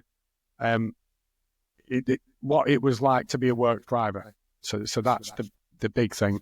Is for the first time ever, we had I was given a Works race suit, a race helmet. When we came to do the recce, we went to the hotel and I had a blazer and 2 ties for the prize giving, and the helmet and the overalls were put on our beds, and the professionalism that suddenly came to what we were doing, having the best mechanics working for us and a team that were really dedicated, it is an unbelievable experience. And I valued every single part of that. And Simon had already experienced it, as Works drivers do, but for me that was my dream come true, and it was a really big deal. One of the things I really liked about that is with Des O'Dell, who'd already won championships, he's trying to find an English world champion. Could he ever do it? And at that point there's me and Burnsy in the same team, and me and Burnsy are winning our class, and Burnsy's doing really well. He's behind me because he's in a slower car, he's in a Group N car, but I'm the only one that wins the class in that rally. But to do it, ultimately I'm competing against Skoda and somebody called John Hoagland, who's a fantastic ice driver, and we end up after 4 days, it comes down because of gearbox. Generally speaking, my car's faster than his Skoda, so I'm quicker generally, but I've lost a couple of minutes with a gearbox problem. So we've 4 stages to go, not very far. The last 4 stages are covered in ice and snow, and we're in the Lake District and Grisdale Forest. And we're down to these last 4 stages. And Des has already won world championships, he's done everything, but I'm his golden blue-eyed boy at that point because I'm the only one that's running high enough. His lead car, Hacken Ericsson, is out of the rally. The car's blown up, so I'm the lead car of the Peugeots. And they've spent a lot of money here, at least £200,000 to get us all there. So they've invested big time. And I know I'm going to get all the publicity and all the acclaim for the team, never mind, anything else. But I've been winning all the time. Hoagland's great. I know who he is. He's been training me on ice driving. There's a lot of history between the two of us. He's on the same radio length as us, so we're on the same walkie-talkie systems. The 2 teams can hear each other as we're going through the rally. And Skoda have won their class on 17 rallies continuously. So Skoda have never been beaten on an RAC rally in 17 years. And they're winning. They keep beating. If I beat them, I'm going to stop that. So they're desperate to win. And they've got the best driver in the world. Hoagland is one of the best drivers in the world. And I'm directly against him, but I have got a faster car. Slightly, but a quicker car. So it comes down to these last 4 stages. And this is why the 2 minutes I lost is arguably why Si beat my overall time. Anyway, we come down to the last 4 stages, and Des O'Dell is in the service area, team boss. He looks at me and says, well, good, we've got this far. What's the plan now? I look at the times. I'm 30-odd seconds behind Hoagland. But I can beat him. But I've something like, I'm guessing at the times, but let's say I'm 19 seconds behind. I've got 30 seconds to go. But generally speaking, I beat him by 5 seconds. So I can do it as long as I carry on at the same pace and he does. It's achievable to do this time. So I said, very committed then to my team boss, I'll just go and carry on doing it and I'll beat him. I said, but I've got to, it's icy and slippy out there. I've got to risk everything. I can't hang around like that. I hadn't been hanging around anyway, but give me permission to crash. And I said, I want to run the risk of crashing the car. And he said, no, we need your car to finish. There's only 2 of you and Burnsy in it now. You're second. It's a really good, credible result. It's okay. You can finish second. And looked at me. And then by then I understood the character of Des. And I went, no, I've finished second before in an RAC. I want to win. I'm here to win. And he went, second's good enough. And he turned away from me. And I was like, no, but I'm looking at him, and he turned away again. He came back, and bearing in mind Toivonen, who he found as a 17-year-old superstar, had already been killed in Group B by them. And he turned back round to me and he said, "Just don't hurt yourself." And I was like, "Does that mean?" And he walked away. Yeah. I was like, "Oh, Fucking fuck off green now." light. Yeah, but I've now got to do something. I'd already been driving as fast as I could. So I set off to do the last 2 stages. We do the first one, and Hoagland on slippy, icy conditions, and Hoagland beat me. No. It's like, where the fuck did that come from? And it's like, oh shit. So now I've got to do something really special. And then I did a special stage, a good stage time on the next one, beat him by 5 or 6 seconds. 2 stages left. He's a significant amount in front of me. And then I speak to Des again. I say to Des, this is in a little roadside. I said, they're on the same radio length as us. I want you to come on the radio and give me team orders to slow down because there's a problem with the engine. They'll hear that and they'll treat it as though Hoagland's being cautious. They'll be cautious, he won't risk it, because I know how much we're both risking here. We're cutting a lot of road, I'm taking big chances. And Des like, right, really got into that idea. Like, yeah, cool. So off he goes into the chase car, because now he's chasing with us. So we're doing the rally route, but he's in another lead vehicle following us around. So he comes on the radio and he can speak to the co-driver. He doesn't speak to the driver, so the co-driver picks it up. And the team boss never speaks on the radio. So this is now, this is Des to Brian. Brian, so he's talking to the co-driver. Brian, I want you to tell Kevin that, there's a gearbox problem. We've used the spare gearbox. He must, whatever he does, finish this rally. He needs to be very cautious and be mechanically sympathetic. He's got team orders to maintain his position.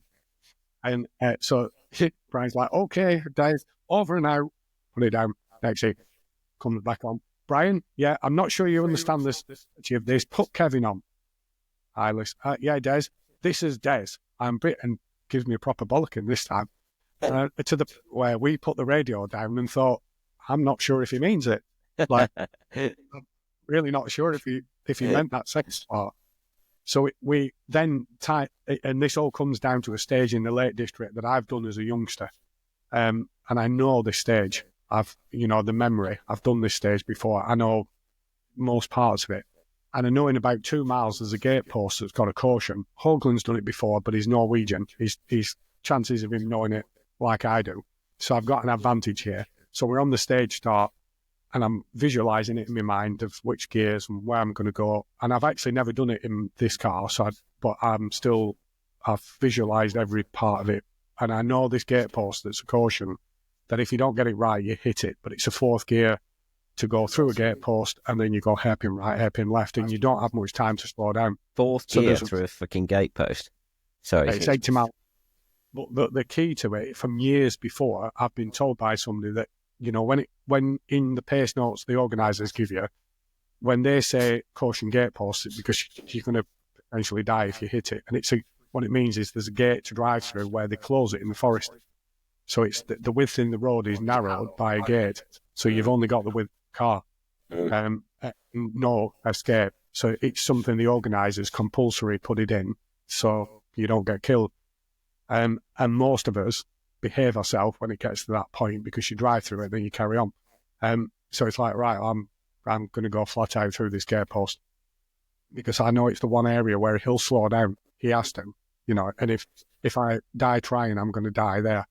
So, and there's some steep, this is in the Lake District, there's some big drops off this forest, and it's at night. And so like everything's to my advantage, but it's a scary scenario. And like that old flat out, if in doubt, there's no doubt, no question of what's going on here. Don't live. So, don't list. But it's also where I can cut the road, where I can take the advantage.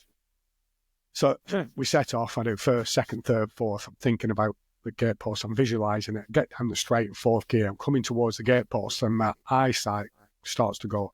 So in the bumps, my helmet's pushing on my eyes, as it does in forests. And it's doing that. It's making my eyes go a bit weird. So I'm starting to think, it's a bit, this does happen, but this is unusual because I'm losing my sight. And I thought, hold on, I'm losing my ability to concentrate, and I feel like I'm fainting, like I've got a lack of oxygen. And this is still flat fourth gear. And I went and started to breathe. And what I'd done from the start, hadn't took a breath. So I had held my breath when I set off. Yeah. So far, I didn't have any breath left.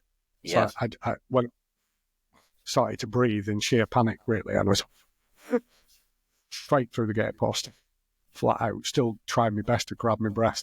Yeah. It did a little more. Des is halfway down, towards the end of Wither. There's a hairpin at Wither. I take a big turn in, jump off a cliff to take an advantage.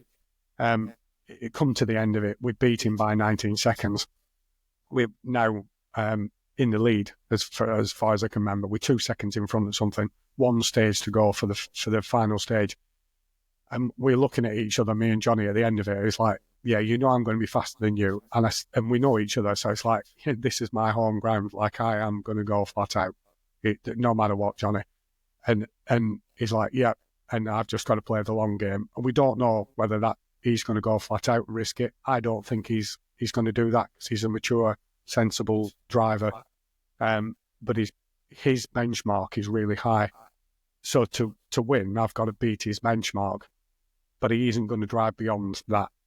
And we make that sort of agreement before we set off. I jump in my car, and instead of going forward, I reverse back into his spotlights without no intention. So I got out of my car, held the whole stage up. Johnny, I'm like, so sorry. I really didn't mean to do it. He's looking at it. I was like, I'll smash my headlights now. I'm not winning like this. Like, you know, I'm not setting off until this is all right and you're okay with it. So I bent his headlights back. He pushed them back straight where he was happy. It's like, you do the same to mine. I'm not going any further. And because he knew me, he was like, it's okay. Let's just do it. So it's like, okay, we'll do it. I beat him and I won. And it's a privilege to be competing with him. And anybody that's a rally driver will know who he is. And obviously then when I came to the end of it, Des was thrilled, and to have somebody that was looking for a world champion to be on your side, and he was so happy that he had a 17-year-old in Burnsy and a more mature driver at me at 25 being first and second in class, and these young British drivers are starting to make a mark. Yeah. And by then Colin McRae was part of this as well, because he'd been a work driver along in that Peugeot fold. So Burns. Have you got a photo of McRae around that time? Because I saw something on a website earlier. If you don't, I've got one on here. Have you got it? You got one handy there? Because it's quite nice to. I do eventually, but not in a car. If you is he in a Peugeot? It's out of a car. It's kind of a shaky hand over the bonnet one. Have you got that one? Oh, with my T16. I think I have got that. Me and him. Do you mean with me and Colin? Yeah. We'll come to that. He's there's loads of things about Colin, but I competed against Colin, and he was all part of this Peugeot journey with us as well. But that Colin's a legend for lots of reasons, and being around him, and it is ultimately. I talk about Burns here, not in a more fond memory, but it hurts me that both of them are dead. So it's really difficult for me to talk about them, and I'm saddened by Colin. Like both of them, it's painful for me to talk to, because they were good friends, and even though I didn't become world champion, they did. So just to put that in perspective, my team boss that was looking to make the first ever British champion got two. So Burnsy and Colin came through that, and I was part of that journey with them. So I know how they became champion, and I rubbed shoulders with them for close enough that it's painful for me to talk about Colin, in all honesty. And even I'll talk about little things, but the reason I say that is because most people go, "Oh, Colin was mental, wasn't he? And he did this and he did that." And he was all of those things, but he was my mate, and his death in the end of it is just too sad for me. How he died, and who he did with. I can't even bring myself to talk about it. So I can't glorify Colin's driving because it's tainted. And, but I can have the argument whether Burnsy or Colin was the best driver. and what I can say about Colin is, if I was like anybody as a driver, I was like Colin, and I would have followed Colin's path, that he was doing what I was doing. There's no question Colin's running out of a dyslexic brain. Do you know what I mean? So there's everything that I did in a round, and what behind the scenes as well, all the naughtiness and all the stories that made me love him. And it wasn't bravery on the stages, which most people think. I saw him do things behind the scenes that were just unbelievably stupid, but fearless, because he was never scared to lose his works drive. He was never scared to. He always had a vision that was, most drivers of our period would have stopped if they got to the first national championship. You'd have probably been happy. First British championship, maybe happy. You'd have took team on and finished second instead of going to risk everything on your first ever world championship win.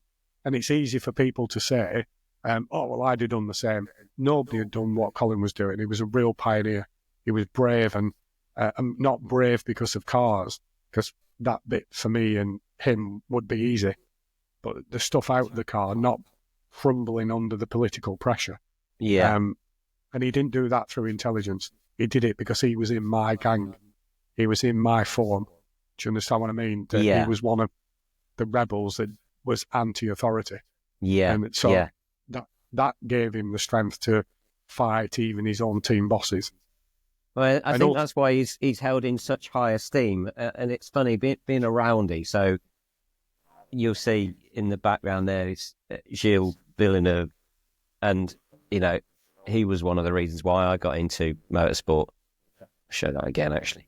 The famous race between him and René Arnoux at Dijon in 79, I think it was. The stories about Colin and just his attitude to life, really, and and it's good that you've talked about, I suppose his death and just being honest and truthful about that, because it's all part and parcel of life in general. But what an attitude to have! What an attitude, and what a privilege to be around that at the same time. Was Bernsey? So I always, in terms of like outright speed, I always thought, not that I knew too much about it, but from a longer perspective, I always thought that Colin was the more, I don't know, more talented one. Certainly, well, the faster one. What's your thoughts on that in terms of how they went about things? It's absolutely clear, and some of the things you'll talk about, you'll understand why I've got a really good insight into this. But if the brain is off, we'll call it a dyslexic brain, whatever you want to describe that part of your creative brain, and the other part of it is your intellectual, your academic thinking, your technical.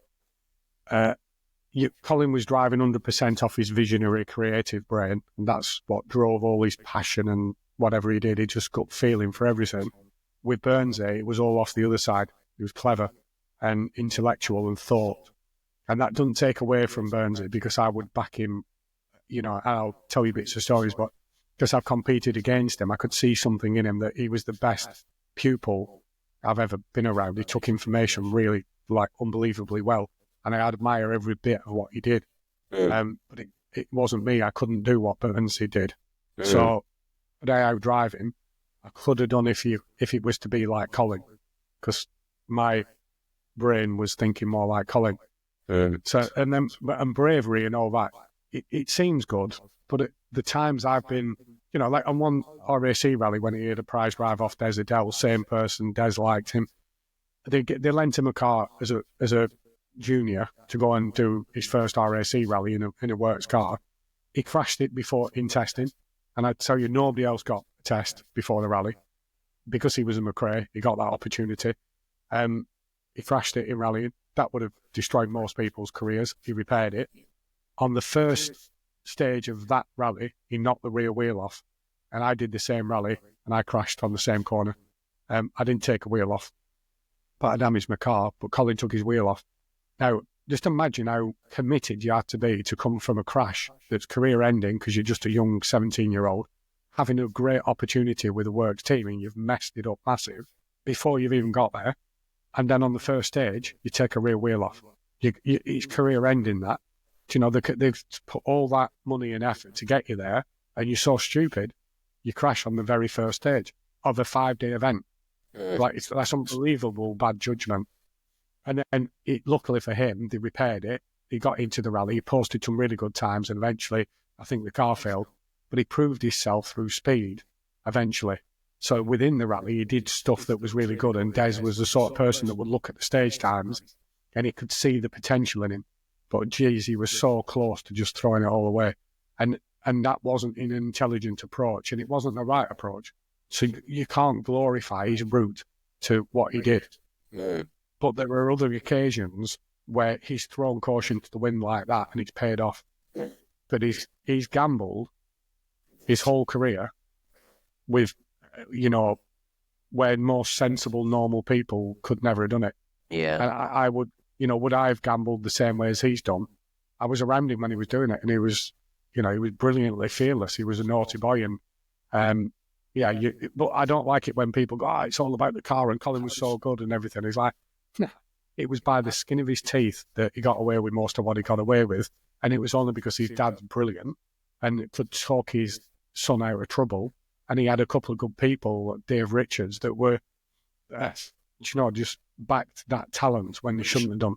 So, you know, from a ProDrive point of view, so like he couldn't have survived in most teams, do you know, and he couldn't have got that opportunity. But then he was such a pioneer in what he did eventually. But who can afford to back that? Yeah, you know, and so you know, the cosmos came together to give him his opportunities. Was it a sensible way to go? Nah, you know, no, you know. And then sadly, the way in which he died, that's exactly the same. Totally stupid decision, and I don't want to criticize him. It just pains me so much. You know, I can't say that it wasn't that, and I wish I could fucking shake him and say, don't do it.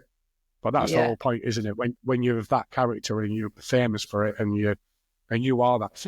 I'll tell you another one of my favourite stories. We were on a stag do once together, and in a group, and we're in Glasgow. In Glasgow, and we're going to a club, one of the famous nightclubs, and a bunch of other famous rally drivers. And I've sorted us out to get into the club because we're coming with VIPs. So I go up to the door because I'm an organiser by then. And I go to the bouncers and to get us into the VIP bit and say, I've come with a VIP, there's 20 of us. And they look me up and down and like, oh yeah, you know, like a bit of a chance. And they're like, yeah, we've got permission to come as VIPs. So I've got Colin McRae with us. And they went, Colin McRae. And then by then he's behind me, like 2 places behind. I said, yeah, Colin's with us. Like, we're going to get in. And they went, he's a fucking idiot. He's not in here.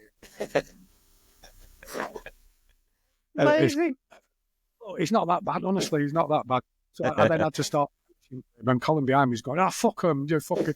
He's kicking from the crowd. So, you know. But what town is this again? What town is this?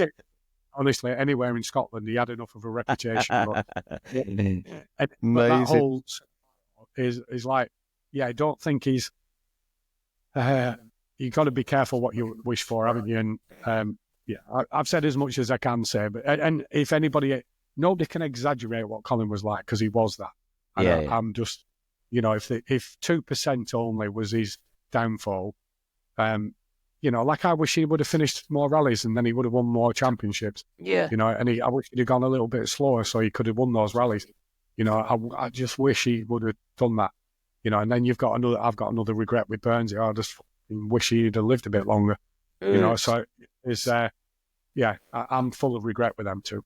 But I've got a million stories and the privilege to be around them.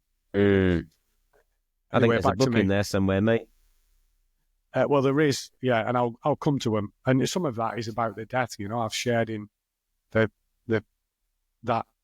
which has got stories in it. Anyway, look at that 100 and something mile an hour flat in 5th gear Group N car. That car bounced off the road at that point. That's in Ireland in Muckish Mountain. Nice. I'm just going through these because I thought as a racing driver you might be interested in them. You know, I quite like the video that we that you pulled up earlier. Have you got that? It'd be nice to have a little bit of seeing it in action. I don't know if it's the same sort of time. Is it around the same sort of time? Yeah, it will be some of the Works car. I'm just going to quickly go through some of these, then the videos will crop up. This one's me winning with no wheel. That's doing a rallycross. No way. Something the race boys probably not get used to. I then started getting into more in news and started working on my own PR. So I became a bit of a master of manipulating PR and writing articles. That's me in a forest in size car. That's me in my new car. That's me and Des O'Dell and my hero at the time called Harry Vatanen. Yeah. It still is my hero. I've met Harry a lot. He gave me my first Henry Toivonen trophy, and that's my team boss. So that photo means a lot to me. I didn't think when I was a 17-year-old I'd ever get to meet them, let alone become a Works driver. And Harry had just recovered back from his near-death incident on Paris-Dakar. So it was such a privilege to be around Harry and receive my winning trophy off Harry. Good evening, everybody. I'd just like to say a big thank you to Kevin teaching me and class teaching me actually. Hopefully you heard that, but that's Burnsy telling him I taught him everything you know. He's taking the piss there because he didn't believe I did. That's we brilliant. used to die. Yeah, it is. Amazing. And by then he's on a multi-million-pound contract, but just a video that cropped up. Years and years afterwards, this is me and Harry Vatanen and Chris Ingram. So Chris Ingram's a current British champion, European champion, and a lad that I've been privileged to be involved in. So on that occasion, we're doing a display event. But after all those years, 30 years on, Vatanen's still my hero, Chris Ingram's hero, and that's me driving my T16 and letting young Chris Ingram at 17 drive my turbo T16. This is back in when we were drivers, so that big money of that's at Ryton. So that's at Peugeot, where Peugeot is now. So the really? Peugeot Ryton plant, that's Talbot Sport. That's me and Chris Ingram. So of late, I'm responsible for doing media and video, and Chris is like, there's something to say about Chris. I've never talked to him about driving, but I've been around him in his early career to build his media presence. So we've done lots of things together, which I'll talk about one of them. But if Chris is the more successful person I've been around, and he's the next generation of pro drivers, as in professional rally driver. So he's a combination of everything that we know about Burnsy or McRae. When I was doing this, I was a professional driver. Can you recognise any of them? You know what? My Professional. glasses aren't working very well. You'll have to run me through it. There's some really good. I can see the Jason top left. I see Cy Harrison on the right. Yeah, that's me in the middle. Howard Patterson and Richard Studley. Oh, and who? Richard who? Richard Studley. You do know who Studley is.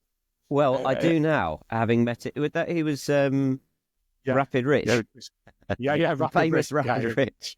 Yeah, I've known of Rapid Rich pretty much my whole instructing life. I've never met him. He's like, his name's just cropped up every now and then. Hal Patson. I was working with Howard actually not long ago. Yeah, that's funny. In our early boy band days, but that's when we were professional instructors at Rally Drive, Howard's Rally Drive, and we were all sleeping on the floor then, no doubt, but good friends away from it. So by then, none of us, including Jason, and include all of us, had come to the end of a professional career. So Jason at that point wasn't racing, neither was Cy, neither was I. After that, Jason won Spiders, got into touring cars, did all this thing.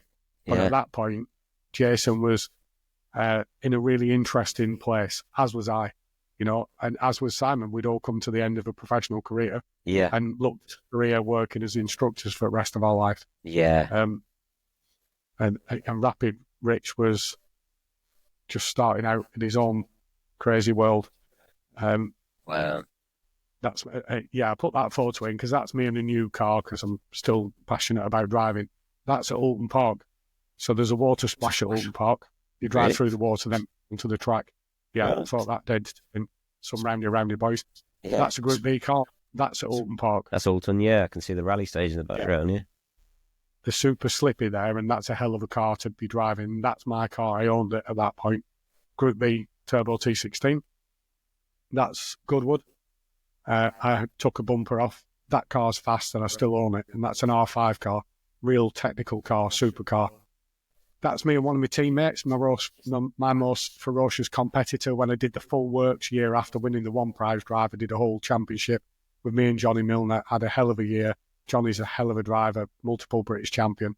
And I've got to say I was second best to him in the year. I was quick at time. Well, you know, we could argue I had the fastest times. I was quick, but I crashed. So Johnny got the better of me there. Do you know what? I'll just that takes me nicely segue onto the question that actually was a slight anecdote, if you don't mind me diving from Woody. So Chris Wood sent me back this message. Me and Kev only ever did one rally together, the Silver Stages, which we did in his Peugeot 205 1.6. We were up against a host of more powerful cars, including the local favourite in his BDA Escort 2 litre. It was nip and tuck for the whole rally, and we started the last stage running the car in front of him. At the end of the stage, I ran back to the stage marshal and managed to get 1 second taken on for our time by badgering him that the man on the flying finish must have pressed his clock late. When the Escort came through, he had equalled our time, which meant we were tied for the win. All to no avail, because at the finish we discovered that the tiebreak was decided on who set the fastest time on stage 1, and he had us beat. So close. Another story was when me and Johnny Milner were up against Kev and Brian Hardy in the identical Peugeot 205 1.9s. At the final service area, with one stage to go, we were tied on times, but the team only had one set of new tyres left, so we tossed a coin and Kev lost. We got the new tyres, and he was so wound up he promised to beat us anyway. Result was, he rolled off this road and we won. He was easily wound up. Yeah. There you go. Yeah, the real thing that with the psychology of that is it was my last chance for the whole year. You know, I had no potential really of going forward with it. And there's things behind that I might touch on in a sec, but I was more desperate than Johnny. Johnny was young, he had a bit of money behind him, and he didn't need to win, but he was hell of a driver. I mean, went on to be a British champion, you know, he wasn't easy to beat. And even though I beat him on stage times, you know, I had to prove that I could beat him by a lot, you know, and if I just beat him, he was younger than me. Winning wasn't enough. I had to win him, I had to beat him convincingly. And in a way, I underestimated that because just winning if somebody could have said to me, maturity-wise, just winning is enough, it's all you can do, then I would have had a different attitude. But I couldn't just win. I had to win by a lot. But that's underestimating that Johnny was capable. So just winning is, like trying to win a race and you only win by a tenth of a second. Well, whoever's second, if he's 10 years younger than you, he's going to get the opportunity anyway. So unless you're so quick that they can't give it to the younger person. So really, I was damned whether I won or I didn't. So I had to run the gauntlet. So my logic, I have to do heroic things. And to be honest, it worked really well because Des believed in me as a driver. But Johnny came out of it really well. And he, I pushed him and he learnt a lot. And we're really good friends to this day. So I'll show you some things with that. But the intensity that we did that year, I can't describe it to you because you could only really come to the end of after a couple of stages, you bed yourself in, you start to look at the times, you see where you're in the rally, you start to pace yourself. Rallies are very much endurance events and you're challenging against the circumstance, you try and not get punches, whatever. You run your own event. For me and Johnny, we were stopping after every stage and waiting for each other to swap times and then went into the next stage. And because of that, in that year, if I won, I was unbelievably high overall, top 3 and beat everybody. And if I didn't win and Johnny won, same thing, he was top 3 and overall. So we were pushing ourselves unbelievably hard. And Des as a team manager was backing it. He was like, yeah, that's what he did. He always played drivers against each other. Yeah. That was and like Desi's mentality, you got to think that on one of one time with Des when he took us to the factory at Peugeot when they were making 309s. He looked down the factory and said, there was me, Colin McRae, Warren Hunt, and another one of the juniors at the time, and they looked down the factory line and he said, can you see once every 3 minutes there's a brand new car comes off that production line? We're all looking as juniors, and he said, you know what that means, don't you? We're like, he said, I can build cars faster than you can crash them. So I never want to hear any of you make an excuse about, you had to slow down to keep a car on the road. Funny. Wow. It's like the team manager, and he said that to Colin McRae. I think they had a similar conversation with the Williams drivers last year in Formula One, except for they didn't really follow through with their promise. But do you know what I learned off that as well? Is in the end, he couldn't literally interpret it. What he was doing is finding out whether you were an idiot. And if you took that seriously, he just didn't give you the chance. But if you could cope pressure, he realised that other people couldn't wind you up. Yeah. So, and Des did it with me a few times. And during one of the years when I was winning, he came up about one of my main competitors and said, oh, he's really quick in it. I've been watching on the stage. He said, you were all right, but he's fast. I'm impressed with his speed. And I said, where were you watching? And he told me. And I was like, no, yeah. And he said, yeah, but, he's got the edge here, man. I'll keep my eye out on him. I think he's going to catch up. And I looked at him and I thought, oh, right, I get it now. And I said, I'm winning the championship this year, Des. I'm not bothered. And he's like, he can drive all these once, and he's in the 309. He won't beat me. I'm winning the championship. So I laughed, and I laughed with him, and he was like, okay, you've got it now. Yeah, fair play. Yeah. Yeah. Interesting. But then I reneged with that because the desperation of having to beat Johnny and Chris was intense, to say the least. Yeah, it's funny. It's funny with Johnny. I only met him the other day when obviously we met up with Woody and Rapid Rich and some of like people like James Rhodes and some of proper old school and Deeksy out again. And I knew his daughter. I'd worked with his daughter before I knew, and I'd heard who he was because I'd heard about him in Autosport and read about him in Autosport. And it was only because, and I'd worked with his daughter several times, Katie Milner, and I worked with her several times. And then it was only, he was like, oh, my dad was a rally driver. I was like, who's that? Johnny Milner. Oh, yeah, I've heard of him. And then I met him. He's a really, really good driver. And I could tell you, it's too long to do it, but the best mechanic I've ever competed against. One time on a RAC rally, me and him competing against each other in the same team. And he blew his engine up, him and Chris. And with my car, I pushed him down the road to the service for 10 miles, pushed him into service. He'd blown a piston in the engine. And we had 40 minutes and then a long road section. And it might have been 2 hours, but whatever, it wasn't. So we had a rest break. I pushed him in with my car. Very honourable thing for me to do. I'm not sure he would have done it the same way. But I thought, he's blown the engine up. There's no chance of coming back into this rally. And it is. And I would never want to win anyway. I would never want to win by him blowing his engine up. So pushed him into the finish. And then he came up to my service van and said, have you got any pistons? Like, nobody carries pistons. I was like, no, obviously not. But I do have an engine. So by pure fluke, I've got a full spare engine that I've put in my van. Because, not that I'm ever going to swap the engine, but it's got the ancillaries on it. It's got alternators and things that you might swap and fuel rails. So it's like, I just put the whole engine in. So I went, well, there's one there. He's like, we'll take the piston out. We'll take the piston out. I'm like, okay. So I let him take the piston out. He's like, whatever, he's got 2 hours. So he took the piston out of one engine. The works mechanics were working on his car, and he then put the piston in the other car. And what they did is they couldn't complete the job in the 2 hours, so they ran it on 3 pistons. So I took the offending parts out, ran it to service to get it to the next rest hole, and did the repair fully, put in a new piston in the morning as well. And he carried on that rally, and he finished that rally. Wow. So the things I could say about Johnny, but if rallying was who was the best mechanic that could drive fast, he's a world champion. Yeah. There's nobody quite like him. And his intensities, competitive nature, and he's still a friend of mine, and we could have been enemies. And even in the year we were competing, when I crashed once and my works career was over, his dad lent me the money to buy a car to compete against him. Mega. And can you believe, and he did it by, well, I don't have any money.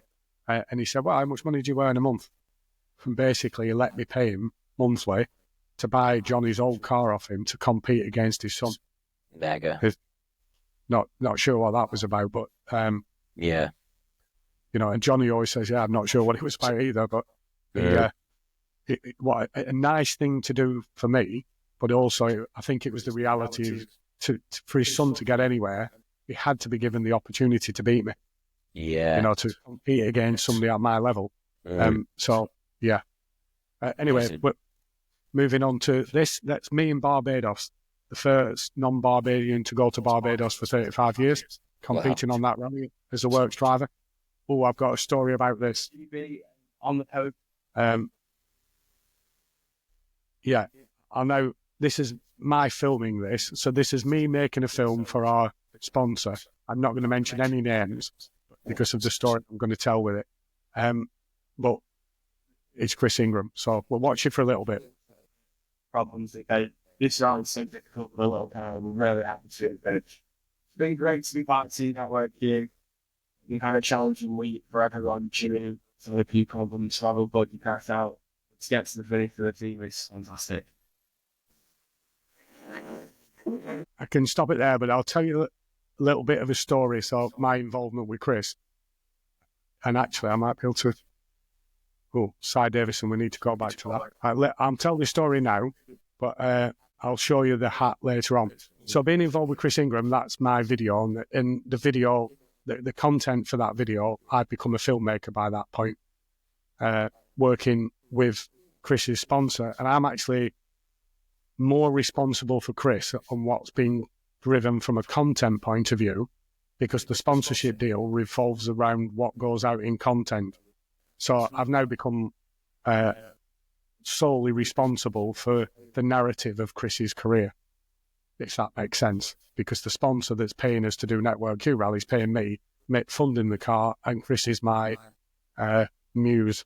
You know, he's the person of which I'm making the film about. So it's my job to make Chris a superstar and get as much publicity as we can and maximise every opportunity that we get for the sponsor, and for Chris. So that's my mission in that, because my unique insight into rallying. Let's say I'm not just a cameraman. I obviously know a lot about driving. On that particular rally, Chris, if he watches this, it's going to be tricky for him to get this, but Chris does, I won't say all the gory details, but Chris does the first stage and effectively does a Colin McRae, crashes, takes the, smashes the wheel, breaks a drive shaft, and I'm waiting to film him in front of his Network Q sponsor. I wasn't going to mention that, but in front of his sponsors, in the middle of the stage, waiting for him to come past. He never comes past. I'm gutted. It's the start of the rally. I'm being paid by the sponsor. The sponsors are all waiting for him to drive past them, and Chris isn't even there. He's like, how on earth has he let this happen? He's under my strict team orders to get past that point where I can film him, and he's past all his sponsors. So I go back to my car really disappointed, and Chris has been towed out. So the broken car's there, and he's there with his co-driver, obviously devastated. So I'm like, what are we going to do now? You know, he's out of the rally. It's a 3-day rally, and this is day one. Like, what are we going to do? And you are allowed to fix the car, re-enter the rally, but there's an issue with it. There's some cost involved with the damage. And in any case, what we're going to do. So while I'm talking, he says, oh, well, I have been asked, and this is to his credit massively, but I have been asked. In fact, he might have even got a phone call. I've been asked by Look North to do an interview to go over the finish ramp, and as though we can do that now. So we've cocked up on every level. I'm like, hold on, jump in. He's in my car. We abandoned the rally, and we're off to 3 hours to drive to the ceremonial finish, because we are now out of the rally, and out of everybody in the rally, I can take him to the finish where it's live television. So on the way there, we make a plan that he's ringing up ITV News saying, I can do a live interview with you one. They're like, oh, that's brilliant, Chris, yeah. So then we do the briefing of, Chris, don't tell them that you're not in the rally anymore. Just, when you say anything, you're having a great rally. It's brilliant to be part of the Network Q team. We're really looking forward to tomorrow. And yeah, we missed the other bit that we're supposed to do.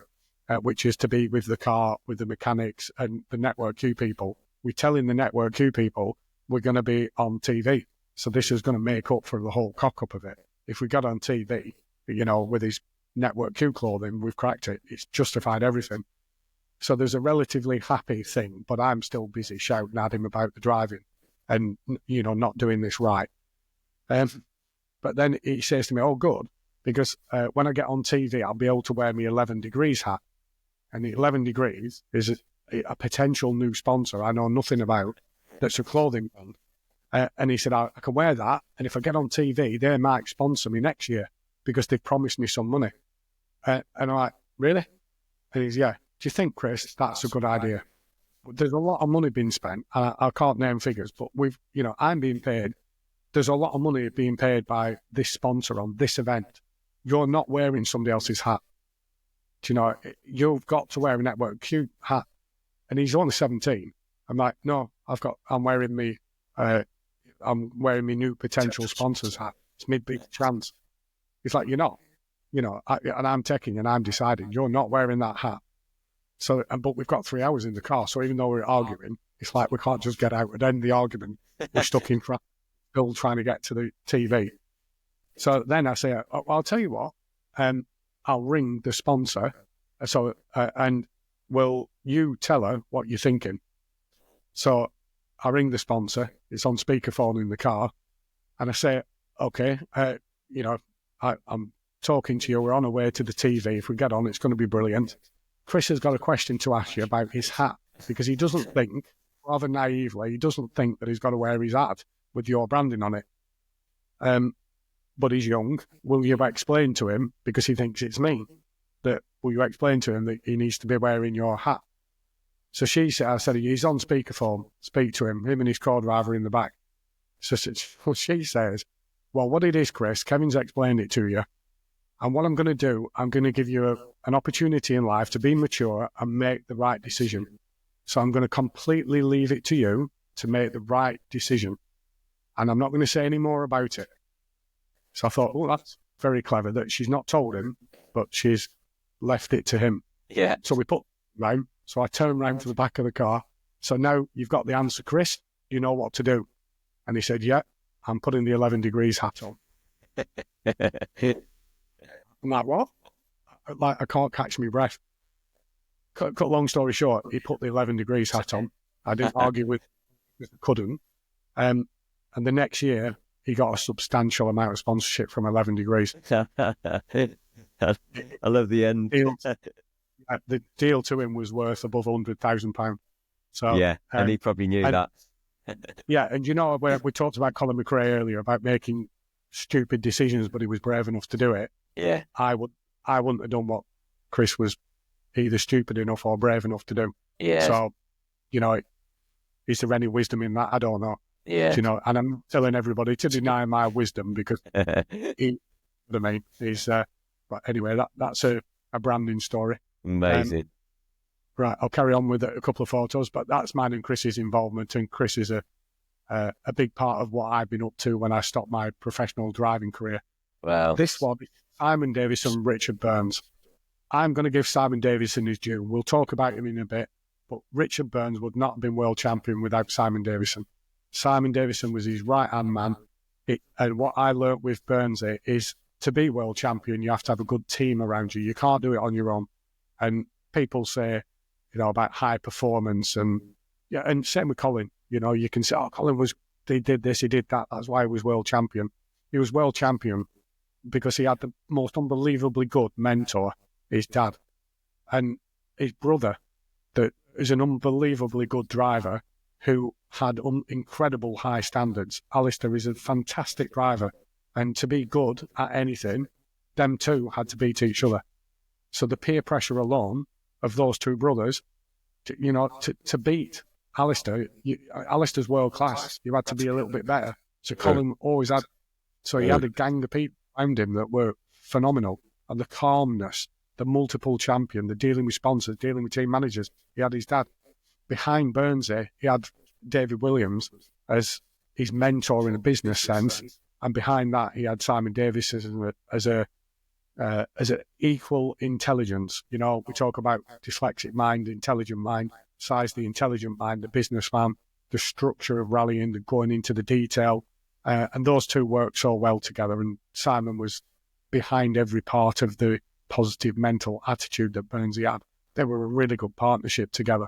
And obviously, Si's not in the car, but he was with him every step of the way to become world champion. And I'm not over-exaggerating that. And Burnsy's not here to say it, but I'll say it. So massive respect that I have for Si.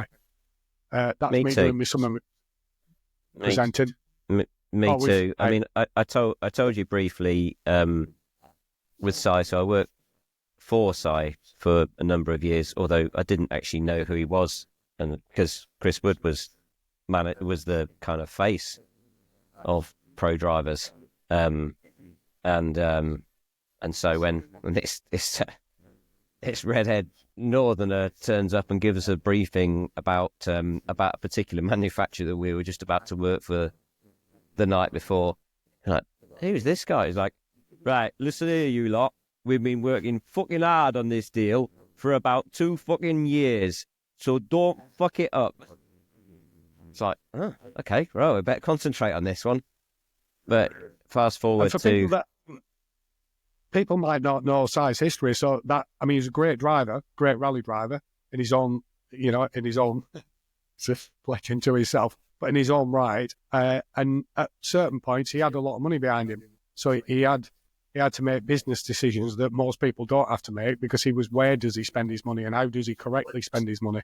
Yeah. And that money source ran out. So then he had to start making his own way in life. And that, he had to make decisions, and he chose to stop his passion for motorsport and try and make his way in business. And one of the ways that he did that is he realised that he was working, as do I've got to say, with a bunch of really talented people, and ultimately he started to subsell that talent pool. So he was selling talent to car manufacturers in order to help them sell cars. Now, we know that as pro drivers. And there was I was one of the original pro drivers, so me and Si were professional rally instructors together. And when he took on his business with Woody, us three were doing the first ever original jobs.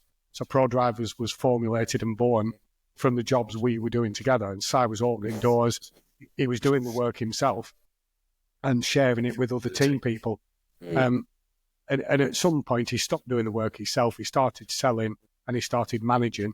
And when he was managing, he was really good at being a manager. And to his credit, he realised that, well, if I said it, I'll use me as an example, and there's many others that say the same. I think I'm a pretty good presenter. I am. And especially in that world, as I was one of the few that, because I've been managing bands and entertainers, I was used to playing to a live audience. So even though there was really good personalities like Richard Studley and even Deepsy, and yourself, you come from a racing background where you're used to tutoring racing drivers, but as soon as you put you in a corporate world or advanced road driver training or product training or sales training, or if it included entertainment rather than, brake now, turn now, accelerate now, talking about brand values, I'd learnt all that stuff, and I was probably one of the pioneers of it. So I could present better and write courses better than Si could, but he's a better manager and he's a better businessman. So that element of it, and to be fair to him, he's really good at spotting what course content is and pulling it together. So he's bigger as a manager, is brilliant. And one of the things I remember him saying quite early on is that people had said to him that you could get the same bunch of people working direct, or you could get the same bunch of people with Simon managing them, and you get a different outcome. And Simon said he related it towards, you can get the same players playing for one football manager, say Man United players, but if they were playing for Alex Ferguson, he'd get more out of that group of players. So he'd saw himself as the Alex Ferguson. He would get the most out of his team. And that thing we said at the beginning about being of service to his team, actually that was what Simon was about. He was empowering. Very, very much at the beginning. Later on, he became a lot more structured. because it became a profession. But when we were disruptors to the industry, it was all about getting the most talent out of the bunch of people that were willing to do the job. And they were exceptional characters. You know, we were doing original training with some of the early manufacturers like Vauxhall, and Vauxhall had never used anybody like us. They'd never used race drivers to present courses or do product trade. Used us to inspire salespeople to sell more cars. Yeah. And I remember one of the first courses where I was involved in imparting the product information, and I made us all go to the comedy store. So we were based in Luton for the training, and I took everybody to the comedy store. I think that included Dixie, and it included Simon Hill and a few other people that, you know, Si Hill is one of the most gifted, talented comedic people I've ever met. Yeah. And there's other people, you know, Si Harrison. There's a background Edward. behind that, by the way. Yeah, I know it. I know it really well. And worth sharing on this. Yeah. I'd like to do a separate podcast on that, so we'll keep that one for then. But yeah. Like I say, he's got showbiz in his, in his blood. Yeah. And I'd learned that then. So I was trying to say, look, we'll go down and look at Comedy Store, and you can all do this. You can stand up. You can do one. You know, learn off the fact that, all right, they're delivering comedy, we're delivering products, but make it entertaining, make it funny, amuse yourself, get your timing good, repeat yourself, you know, ask for a round of applause. And there's a lot of things. I go back to Silverstone now, and I see product training, and product trainers quote me what I quoted back then to them. You know, 2 hands on the wheel, eyes, turn the steering. You know, that was me. I developed that. Yeah. 25 years. And there's other little things that I did, like you mentioned one, which was fitting words into scripts and amusing yourself. And that's not being derogatory to people, but how do you keep, you know, I used to do presentations. I can remember one that I think every 12 minutes I did a 6-minute script, and I did that for 2 weeks. So your timing gets good, but also when you're first delivering at that level, your timing's pretty good at the beginning, and then you say it too fast. So then you have to slow yourself down, and you start realizing what timing is. Yeah. And from putting little jokes, and how you have to keep yourself amused and take time out to give the audience time to respond to what you're delivering. And you don't have time to respond to what you're delivering about, you've just seen an aardvark round the rally stage or a lovely horse. What was the the camelling effect was one of my favourite ones. The what? The camelling effect? I'm going to take that for a sec. This was part of a safety briefing for Ford, and when we were doing the Ford presentations, I used to say the crumple zones from the rear end would crumple, and it creates what's known as a camelling effect with the crumple zone. And so it was how many animals I could get into the presentation. And weirdly, I could ask, because one of the things I most like is reviewing information. So asking the people that have been in your course, because I could quote when we used to do rally, and this all comes from race and rally schools, but when we used to do, Howard Patterson's one of the most gifted presenters I've ever worked with. Yeah. And I copy the style of Howard. But Howard used to do something where he'd deliver a whole presentation with a cone in his arm, and he'd talk all the way through his presentation, and this is in tribute to that, which is he'd never refer to it. And at the end of the presentation, he'd say, anybody any questions? I said, anybody, nothing at all? No. He said, I've been presenting with this thing here for the last 2 years, and nobody's ever asked me what I'm doing with it. and people would laugh, and it was just for the comedy. And he was amusing himself with it. You know, that morphed into so I did a little bit of work on the rally stage with, and then Lionel Firm was down there, and a few, I can't remember a few, but Lionel used to do that with a mop bucket, stand there with a mop bucket. You know, the hot mop bucket was stood there. It was in his hand for the whole time, and it even put it down to do and grab and hold the steering wheel. And this is your hands are caught to three like this, and your hand back like that, back in there, and then the mop bucket would be back up. It's like, what's the mop bucket for? Yeah. Well, and by now maybe people have forgot, but because we're talking about it, what's this for? Even you didn't ask, and it's like this is. I won this in 1984, one of the first things I ever won, and because I was teammates with a horse rider, and it's actually a rosette from Olympia. So if you're into horses, you'd know what this is. It's unbelievably cherished. And nobody will have one of these, no rally driver, no race driver, or very rare, because you've got to win Olympia, like winning at Wembley with a horse. But I did something when I was a British junior for Vauxhall, and Vauxhall sponsored junior footballers and junior horse riders. But the last day they do a funny thing. We teamed up. I drove a rally car around the course. A horse rider jumped the course, and a footballer kicked a footballer around. And I think the footballer was Ashley Cole, and my person jumping the horse was somebody called Harvey Smith. And if you're a horsey person, you'll know who he is. Oh, I've he's heard of him. famous, and he's he's famous for doing that. Anyway, that's my Olympia rosette, and I've kept it since 1984, just for the moment to be able to put it there and reference Howard. But the reason for that is to say what I started to do in presentations is ask for feedback at the end.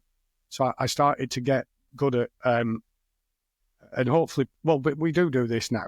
You know, like we were doing corporate presentations and then asking people to sign a happy sheet and asking people what they most remembered about what you've just said. And I started to do it at rally schools and say, okay, I've just spoke for 20 minutes on, you know, how to hold the steering wheel or whatever, you know, what your position is on a corner, what is an apex. And I'd ask them all, what have you learned? And on average, even with a good comical presentation, they retain 0. So one of the things that I started to do to get them to retain information is get them to do audience participation. So that's where I did I'd say to the audience, hold your hands up like this. So they all put their hands up. So, okay, now shut your eyes. They'd be like, what? Shut your eyes. Now what I want you to do is turn full lock right. And they'd or do whatever they do. Now, and they've still got their eyes shut. Now put the wheel back to centre. Well, you can't do it because you had your eyes shut. You don't know where you started.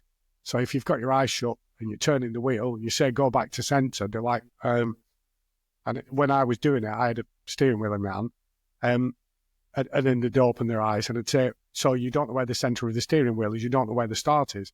So now what I want you to do with you is hold the steering wheel like this and never take your hands off the steering wheel. And now shut your eyes and do full lock as much as you can right. But go like that. Okay, put it back to where you started. It's natural. Yeah. So, and then that thing about natural talent.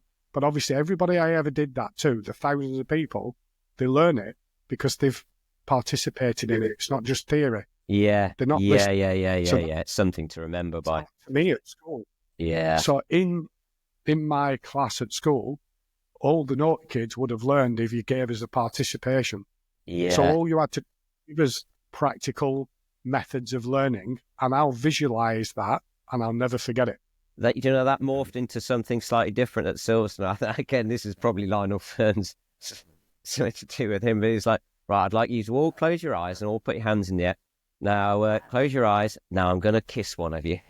Yeah. That I didn't even want to downgrade it to that, but and also well, there you go. I'll keep it pinned. Do you know one of the best ones? And this came from me and Simon Harrison competing against happy sheets where we were doing. Howard Patterson came up with what was called the wafter. Imagine this in instructing terms. You got a £10 bonus if you got. He asked the people doing the rally school, mark your instructor. So we were marking people we were instructing, but the delegates, the guests, marked us.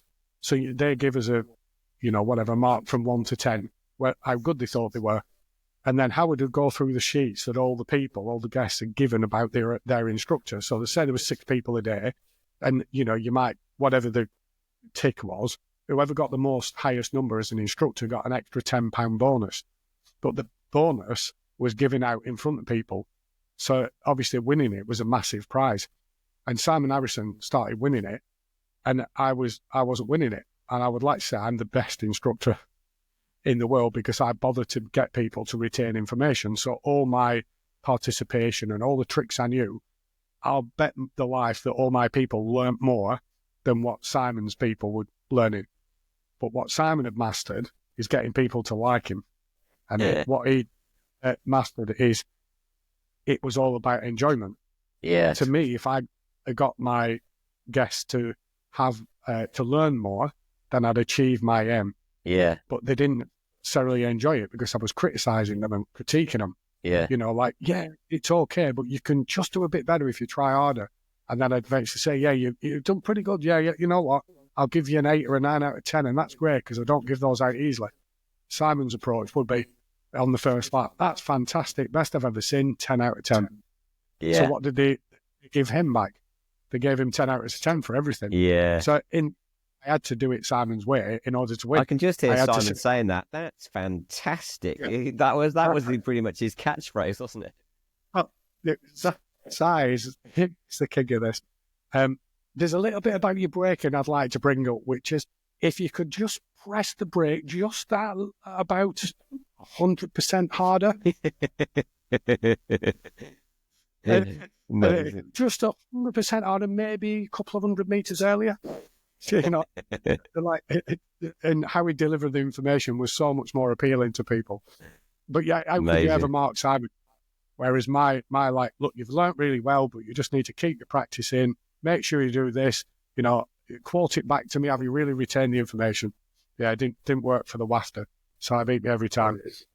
Well, and that's yeah, it takes everybody, doesn't it? And you know what? Because Pat Flynn was like this as well. That there's a lot to be said for boosting somebody's ego to the point where they believe they're doing really well, whether they are or they're not. You know, and I'm doing that very much now with juniors and my son.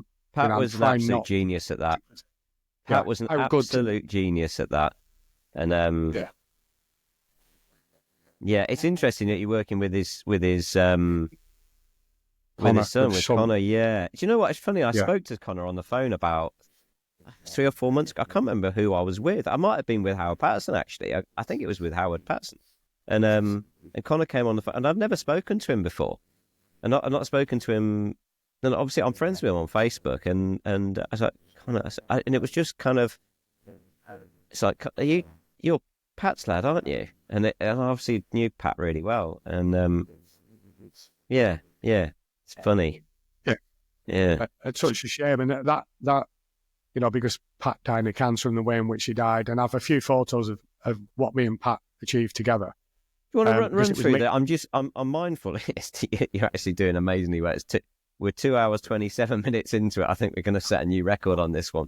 Get a run through some of the stuff. Let's share some of the Pat stories, and let's have a look at some of that stuff. Yeah, and we can't not. And I guess the biggest thing to say about Pat is I got him. He came to Rally Drive as the first instructing type thing he did, and he'd won the Larder Challenge, so he felt he was a good driver. But he didn't really have much self-worth in that world. He was very intimidated by it. But in his own crazy, like, flat-out attitude, people liked him. So even though he couldn't claim to be anything as a driver, he clung to the smallest bit of detail. He just loved it, like a big Labrador wagging his tail. And that, like we just referred to there, actually, the guests love that as well. You know, because that's really what guests want in an experience. They don't want somebody cynical like me of instructing them to be the next world champion. They just want somebody to, you know, make them have the best birthday present they've had ever. Yeah. And it, you know, and so it eventually grew in confidence. And then I started to say, look, I think you could do some pro driver work. Calm it down, Pat. You know, you've got to back off. Just about 100% less than you're doing. Yeah. And obviously he's capable of exploding at any point.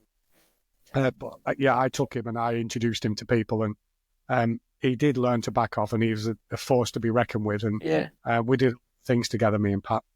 Because my throat's hurting 2.5 hours in, I'm taking some medication. Mate, fair play. We'll talk a little bit about that. You're not allowed to swallow it.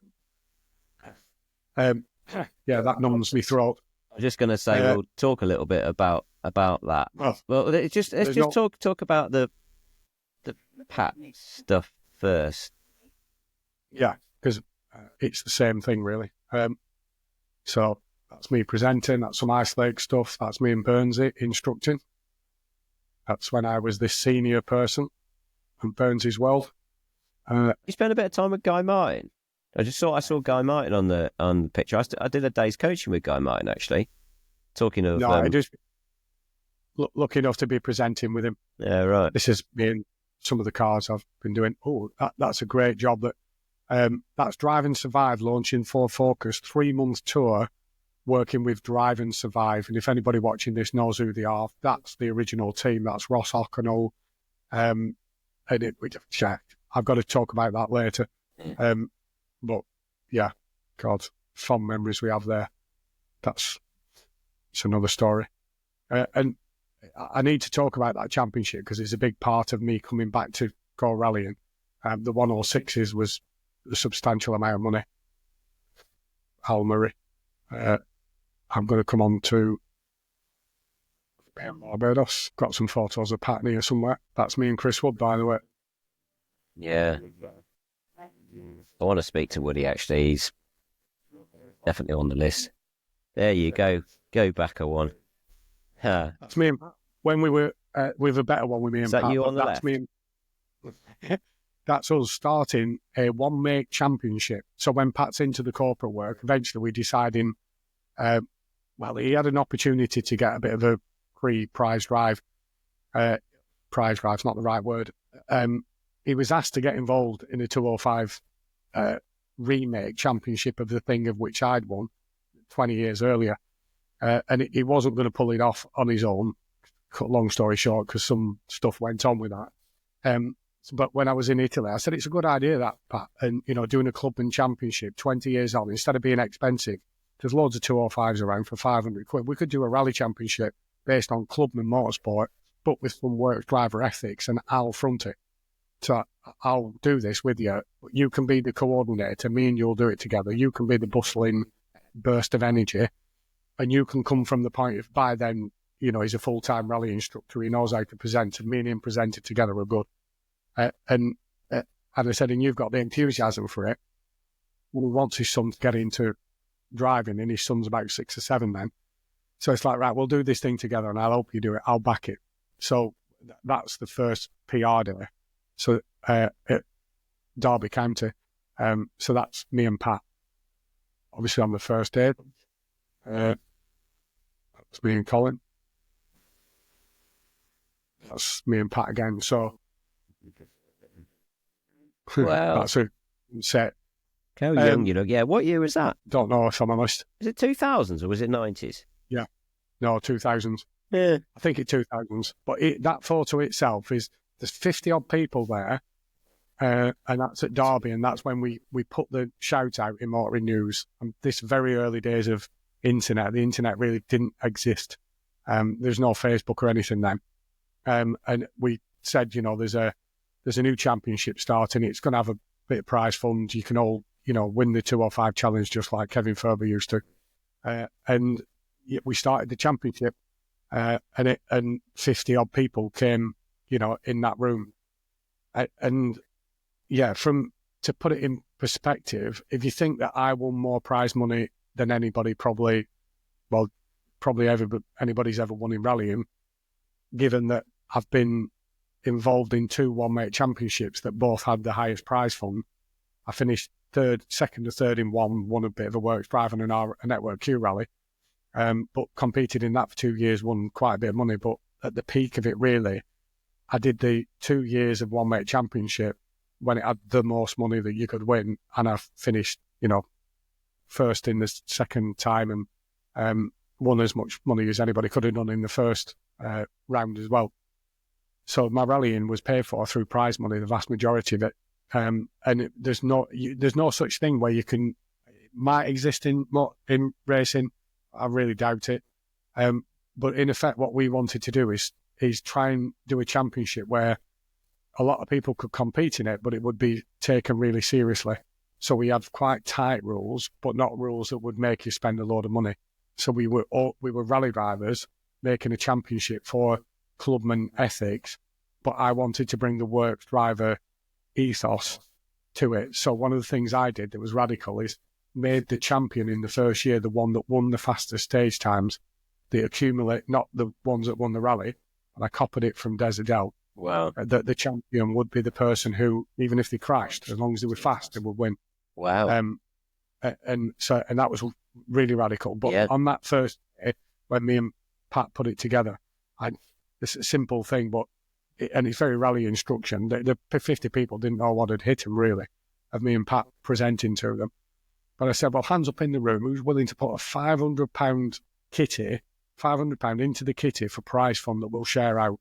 None of them. I was like, well, there's 50 of you in the room that are thinking of doing this championship. Me and Pat are going to put our professional time into it, probably not earn any money out of it. You've got to build cars. You've got to spend £5,000 to do it and do a full season. Surely you want the winner to win something. There's 50 of you here. If we all put £500 in, it's 25 grand. Like the winner can win 25 grand, and they're only going to spend 10 winning it. We'll have the best prize fund ever in motorsport. You can walk away with a profit. I've persuaded them. They wouldn't do it. I don't get it. But then obviously that's my mentality compared to the clubmen that are in that room. Yeah. So I'm Pat, £500 a lot. And basically none of them in the room. So in the end, I'm like, who thinks they can win this championship? None of them put their hand up. One of you is going to win it. One of you has got to win. You've got 1 in 50 chance of winning £10,000, £20,000. Yeah. Think of the odds. Even if you're just gambling, you're never going to do that.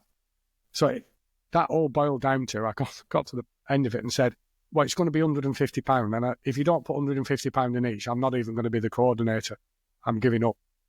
So you either put 150 quid in for yourselves, or I'm not doing it. Because if there's no prize fund, we've got no media to talk about. And I want to be proud of this championship and proud of you. Yeah. And if you don't do it yourself, I'm not interested in it. So we got it down to 150 or £100. So we had a £10,000 prize fund, roughly speaking. And we shared that in the classes. And this is unique. It's never been done before or since. But me and Pat, very much driven by Pat, we thought of this. We had to say to people, this is how ridiculous it got. Like, how many people have had a competition licence out the people in the room? There's 5 of them. None of them have really done anything in motorsport. A couple of rallies, maybe a class win. Who's done some road rallies? They've done it, but they've got a B licence. Okay. How many people have, and it got into the point of, how many people have read Motoring News? So we can have a class for people that have read Who can read? News. Who in the room can read?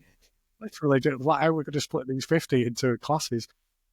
So in the end, it literally was, we had a senior class that you had to be over 50 for. You had a novice class that were people who'd never sniffed at an application for a competition licence. We had somebody who'd never won a class, and then an expert, a semi-expert and an expert class, and all the trophies. And I actually got fairly serious because right down to the 5 main classes, they all won £1,000 or 500 or 200. So in the end, the novices were fighting really competitively, and they sort of got it in the end. They realised that to be able to say to their sponsors or their friends, I'm trying to win this thing, they had to have some determination to win it. To win nothing is pointless, isn't it? But we did make, out of that year, we made probably 40 people think they were winners. So you could finish almost last and you were still getting a trophy.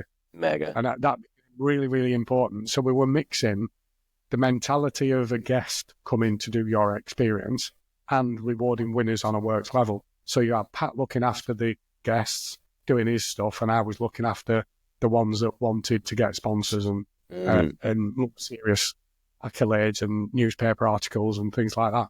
So it was a hell of a championship. It ran for 8-10 years. And we split the championship for a bit where I did 1.9 more serious side to it and he did 1.6 clubman. But we had a great time and great champions and some really good, solid competitors. We were just great fun and in it for the right reasons. Yeah. And Pat, I remember somebody at one point saying something like, Pat doesn't know what he's doing as a coordinator. And because you would have thought because the two of us, they were bitching about Pat, the person saying it to me thought I was going to say, oh yeah, he's not as good as me as a coordinator. But my point, I didn't realise this, and my point of view is like, you can't criticise Pat to me. I know he's an absolute tosser at some things, but he's still the next best person I know to do that job than me. So other than me, he's the best person I know to do it. So you can't criticise him because I'm not doing it. Yeah. So I'm not do what he's doing, and he's the best person I know. Yeah. But he could be very headstrong, and he could be very just go off in his own little world. And most of the time, it was just pure passion, Yeah. So 100%. So, absolutely loved him to bits as an all-round character, and yeah, worked with him loads and loads of times, and yeah, mega. And a big part of that, because you asked about Connor, is by the time we were doing rally, as part of that championship, what I did the first year, even though Pat knew nothing about it, said to Pat, what we're going to do with the winners, Pat, is give them the opportunity and subsidise some of the winners to go to the ice lake, which is the best experience I'd been doing. I haven't told the story yet, but that I'd been doing with other Do you want British to give a juniors. shout out to what Connor's doing? I mean, I went over there in the early days. I'm talking like probably early noughties, I think, with when Pat was running it. But do you want to give a little shout out on that? We might not have any pictures of it, but no, I do. And so basically, what had happened? I've got videos and everything online, but like I say, the winners, we come to that end of that first year. Pat didn't know anything about ice driving or whatever, but he wanted to. I sold him the dream and said, let's try and get the top 3, or at least the champion. We'll pay for them to go to Sweden. We'll take them. We'll persuade other people to go. They'll pay enough money that we share cars together. We'll go as a group and it'll all be great. And with a bit of luck, we'll get our costs paid for it, because Pat couldn't go any other way. He's taking time off work. So it's like, and you're a professional instructor, so am I. We did it to cover our expenses, but it was to give people the opportunity of a lifetime. So I took Pat out in the same, to the Works driver that I'd been with, Håkan Eriksson, started to introduce Pat to this whole scenario about it. We had a brilliant first couple of years. It was televised. I filmed it. We got it on Sky TV. But after a couple of years of doing it, Pat was doing it. I loved it. Like became the ice master, because he's a good driver, like behind everything else as well. He's a very competent rally driver. And he taught himself really well. But he started to facilitate these groups and stay out longer, and he could make money out of it to the point where he could stay out there and facilitate 50 or 100 people to go. So he was taking big groups. And then he started doing it it was arrive and drive deals where he'd take the car, but you could turn up and drive one of his cars. And he did it on the lowest budget you could ever imagine. yeah, But that, and I stopped going because I couldn't earn enough money out of it. And, I had other things to do. So as much as I'd want to instruct, my instruction level is a high level, and Pat's is just guest experience. So we are different in, by then I'm still training world champions in that scenario. And it's where I learned. So, I'm too advanced for what Pat's willing to do. It's more of a coaching role that you were doing by the sounds of it. Yeah, I still see it as a facilitator, and Pat is facilitating, but he's facilitating joy and experience. Yeah, and he is by offering people a once-in-a-lifetime, opportunity, and I get it. Like I 100%, but he's gone with it with a passion. And good luck to him. So I've given him this platform, and he's run with it. And I'm happy for him, because he then takes it so serious that him and Connor and the family, his daughter and his wife are going over there and stopping over there for, in the end, 6 weeks at a time off school. And they're living on bread and crisps, and, and so it's facilitating this unbelievable experience. Yeah. And because Connor started to learn to drive from 9 years old, and I can see that Connor's been facilitated really well. Yeah. So me and Michael Vergis and Barbara Armstrong went out to tutor Connor. And we went as mentors on one trip. Wow. Connor had the best mentors of people that Pat knew. So I went to teach Connor when Connor was 12, could hardly reach the steering wheel. And therefore Connor's and then Pat passes away, and one of his dying wishes is that Connor continues that ice driving. And Connor has the ability and has everything about him to be an unbelievably good driver, and he is. But in competition terms, too painful for him to be around it because of Pat. And again, painful often for me to talk about it. So I have hardly spoken to Connor, even though we should have been bonded like that. But it's just too painful for me and him to speak because I was so close to Pat. Yeah. And Connor remembered me as his Pat's best mate and doing all the championship stuff together. So one way or another, it's difficult in it to talk about that situation. And jump forward a few years, and I will go backwards, but last year I took my son to Connor's ice driving school. Yeah. And there's nobody prouder than me that what Connor's achieving now. Yeah. Because he's taken to be something that's unbelievably good now. Mhm. He's got cars there that are Porsches, Aston Martins, 4-wheel drive Group A cars. Nobody knows ice driving better than him. Do you want to shout out the website? Yeah, it's Ice Drive Sweden. And you can go on and have a look at it and hire cars off him. I'm taking 6 other British juniors now, 14 to 17-year-olds this year. I'll take Zach every year I can. It's unbelievably good to give them an opportunity because I'll be coaching the juniors. I'll be coaching on my level, but it'll still be, and not that, obviously Pat's got really serious coaches like Siles, Jake Hill, who's teaching Ginetta juniors, and there's other really good instructors doing things. So there's a lot of good instructors taking groups out.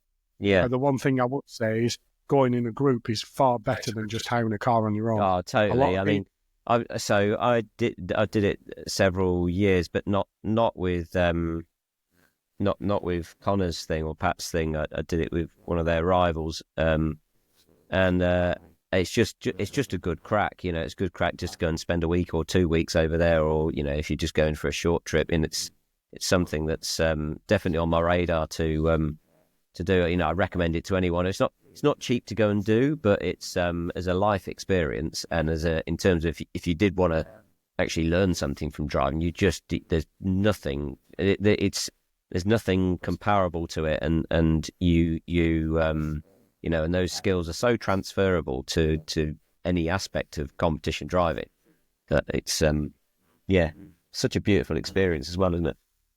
Yeah, and let's jump on that same subject. That's me on my original ice school trip. Original ice school comes from me, Simon Davison and Warren Hunt. Simon Davison starting it, going out to learn off the world's best. He knew John Hoagland and Anders Kulang, and they're really famous, brilliant ice driving Norwegian and Swedish champions. And Simon was in the Peugeot Works team. He facilitated something as a junior. Us 3 went out there as British juniors. By the time I'd gone out there, I learned so much, and I was being tutored by Johnny. And because me, Simon, and Warren were back to back in the same car against each other, it accelerated my learning unbelievably because there's no excuses. Somebody beats you, you're in the same car as they are, so you go and try and beat them, then you do it again and again. And we were doing it for 3 or 4 days non-stop. And Si's good. Like Warren's a really good work driver for Skoda. So if you met any other sport where you could spend 3 days with somebody that's, a world-class athlete and you're doing it back, like 2 people playing tennis or whatever, and you're playing, and they're really competitive people. So, of course, we learned a lot.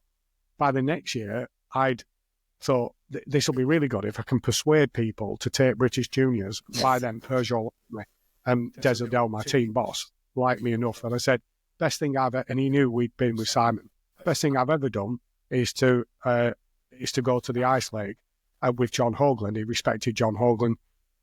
And I can facilitate this, and I can take us to John Hoagland's ice driving school. It actually didn't exist, but I can take you to John Hoagland's ice driving school. And if you want to find a British world champion, you have to take them.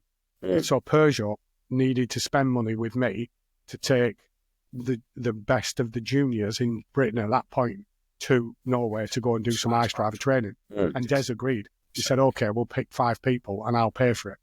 It's like, oh, wow. The school didn't exist. I was bluffing it, really, although I know it was going to be good. So I had to ring Johnny up and say, Johnny, will you do a deal? So he did. And this photo is John Hoagland and me at the front of that Healy. And that's who I said about beating in the RAC rally. Yeah. He's a fantastic man.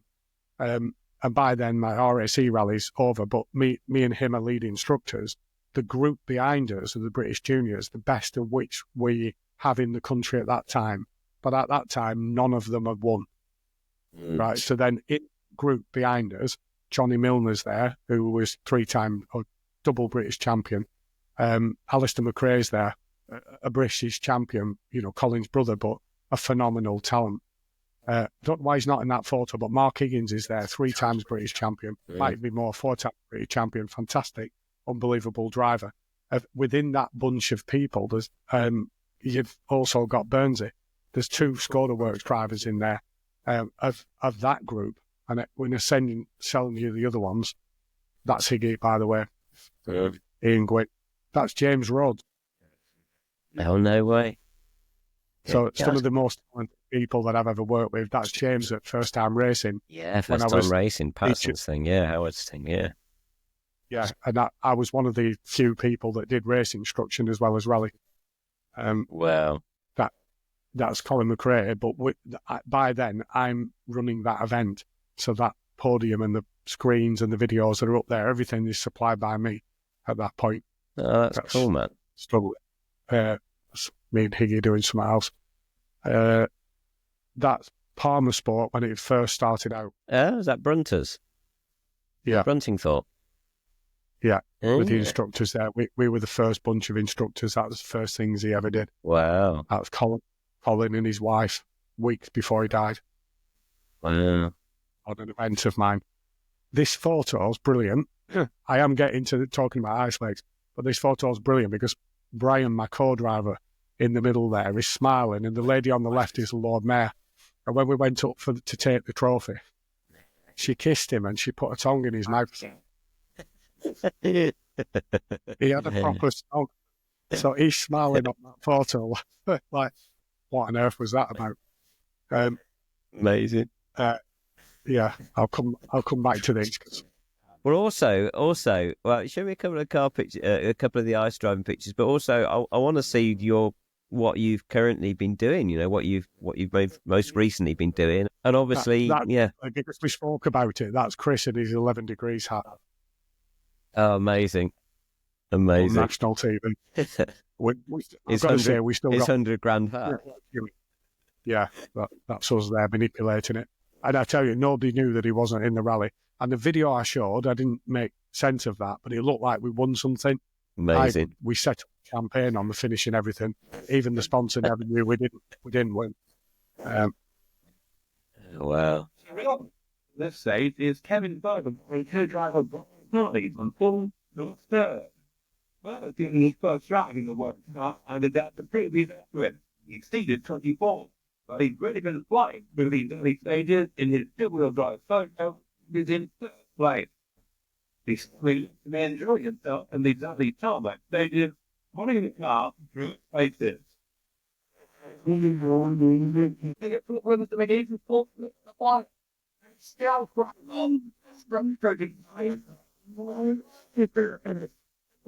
With strength, Kevin, he didn't roll his first 205 going, and it's just outside the top thing. I love it.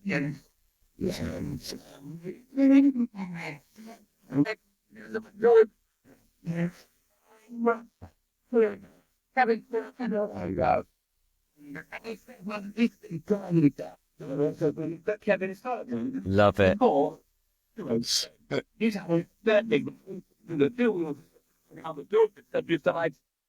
The interesting bit of that with what I see, and because we're talking about ice driving, how I'm doing that with the left foot and controlling the car on those multi-surfaces is all ice drive. Yeah. So you to learn to do that in a forest is really costly, and if you don't do it right, it bites you back.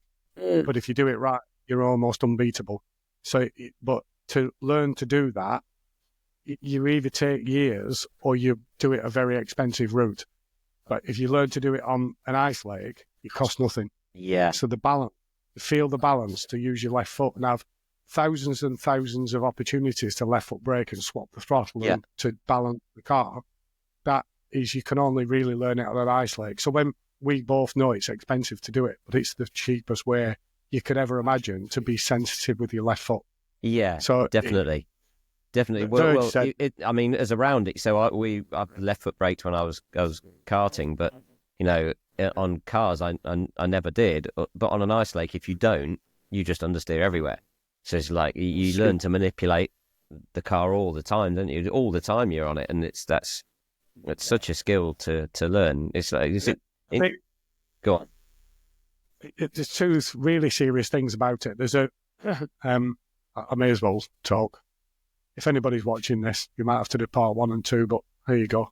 It's a legacy project, isn't it? If from the point of view of what you learn, if it's go-karting, for example, you've got brakes, and I'm sure that a very sensitive go-karter will tell you that there's a potential to trail brake at just enough to, if you're under-rotating an inside wheel, you can't really do it on a car because it's a fixed axle, but if you could almost get to the point that the inside wheel, like stability control on a car, is under-rotating one wheel, and therefore it helps it turn. Helps it turn, yeah. Most people that think that left foot braking is the only advantage it's going to give you is in braking terms, because you're going from one foot to another.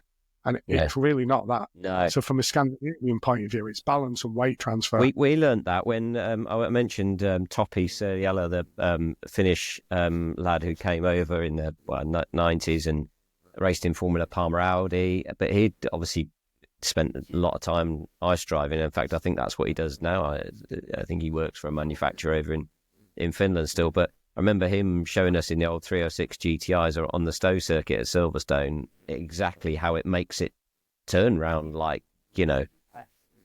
through the 90 rights, 90 lefts. And it was just like, oh, okay, that's what it does. And this was years before. And it would think about where that was used later in Formula One circles, like, the third brake, the McLaren with the third brake, the Mika Hakkinen and David Coulthard wrote. And actually, even the same principle was, my understanding was that there was a T-piece in the Red Bull this year that was banned. This is what Tommy Jakovic shouted out. There was a T-piece that was basically based on gravity that changed the brake bias, so that when it was pushing one way, it would basically brake the inside wheel more. It'd make the car turn. Same sort of principles. Yeah. But yeah, you could go right back to tractors, and tractors turn on muddy fields because they've got split braking. Yeah. And you're only brake inside wheel. So if you can trail, the trail, the being able to do that, and goes right back to my school days of understanding what kinetic energy is. If you're building energy through trail braking, heat energy into one brake pad more on one side because it's leaning, and being sensitive enough to do it on ice. And you will get to the point, and drivers have said it to me, I can't make that car turn. It's not, it's somebody said it to me really recently, of like, Pat Flynn used to say to me that it's not the car, it's me, but that car was a bag of shit. Pat's right. It's not the car, it's you. Yeah. So, and I saw that with John Hogan. I could spend days trying to get through to, a little bit on ice and just make the car turn. I couldn't do it. And Johnny would jump in it and just can turn. Yeah. So have you done that? It's like magic, literally. And the thing with Johnny, like when I first met him, he picked us up in an old Skoda at the airport beside Davison and Warren in the car. They were in the back giggling, and he said, just jump in the front, Kev. So that's nice of him. I don't really know him that well. John Ogland set off in his little Skoda to take us to our hotel, like 100-mile route. And first, second, third, fourth, sheet ice where we were, outside the airport. And he's doing 50, 60 mile an hour coming to a road junction that's got a 4-way crossing across us. And with 50 foot to go, he's not even broke. And we're like, what? This is impossible. So I'm cringing, they're laughing, I'm hiding under the seat. And they're laughing because they've been waiting for me in the airport, so they've already been round, they've experienced it. And lo and behold, he rises above the ice, he sets it up a little bit sideways, he's got studs on the snow tyres he's on, so then he grips into it and it starts to slow down unbelievably well, and stops just about sideways, colour still going sideways, colour of the light changes, and we go again. And it's like, is he just sticking about? Is he just showing off? He did that all the way back. That's his natural form of driving. He does that everywhere. Well, we get to the auto in the car park, 5 miles an hour. We pull up to the parking bay in the car park. We drive in like it's just normal, but it's understeering because everywhere he goes is on the limit. Understeers, brakes, slightly misjudges it, boom, hit the hotel. We crashed the hotel. And it's like, what the fuck was that? Oh, well, never mind. And it's everywhere he went, even if he reversed out of a car park, he was on the limit of adhesion. So we learned that a little bit with him. But imagine living your life where that's what you do every day and every opportunity. Yeah. It's like, and that's what they've all got. Yeah. So are the Scandinavians like better than us? It's like, we grew up on that. Imagine what you'd be like. Yeah. We have to get arrested by police for doing stupid stuff. Yeah, and there's plenty of that's happened, I'm sure. Well, and in a sense, it was our only way to learn. Anyway, forget where we were. Mate, we've ticked over to 3 hours, but I do want to talk to you about, well, show me what you've been doing most recently with your rally car, and then we'll kind of finish off on probably your biggest challenge. But I'd like to say that I'll quickly move through all of these. That winner's check there is Chris Ingram's, not mine, but it's me and Chris. He won £100,000. I don't believe anybody's ever won that in rallying. Well, me and Mark Higgins doing some stuff. This is up to date. This is me at Goodwood. Oh, nice. Yes. Tell me what car this is. 208 R5 car, 4-wheel drive, 300 horsepower. It's at night and it's during COVID, so it was a hell of a experience. It's basically round the paddocks as well. We did a little bit on the track, but you won't imagine what comes next. Now, when you say R5, oh crap, you're going through the tunnel. No. That's plus 100 miles an hour through the tunnel underneath Goodwood. No way. Oh, I know where that is. You say That was R5. televised. What, for the non-rally boys, what does that actually mean?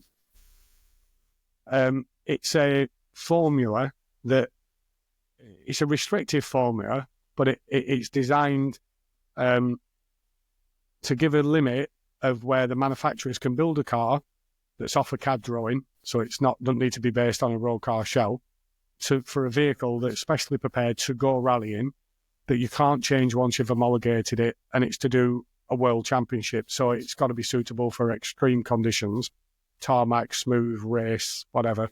And it's multi-adjustable to have massive suspension travel or be really close to the ground like a race car.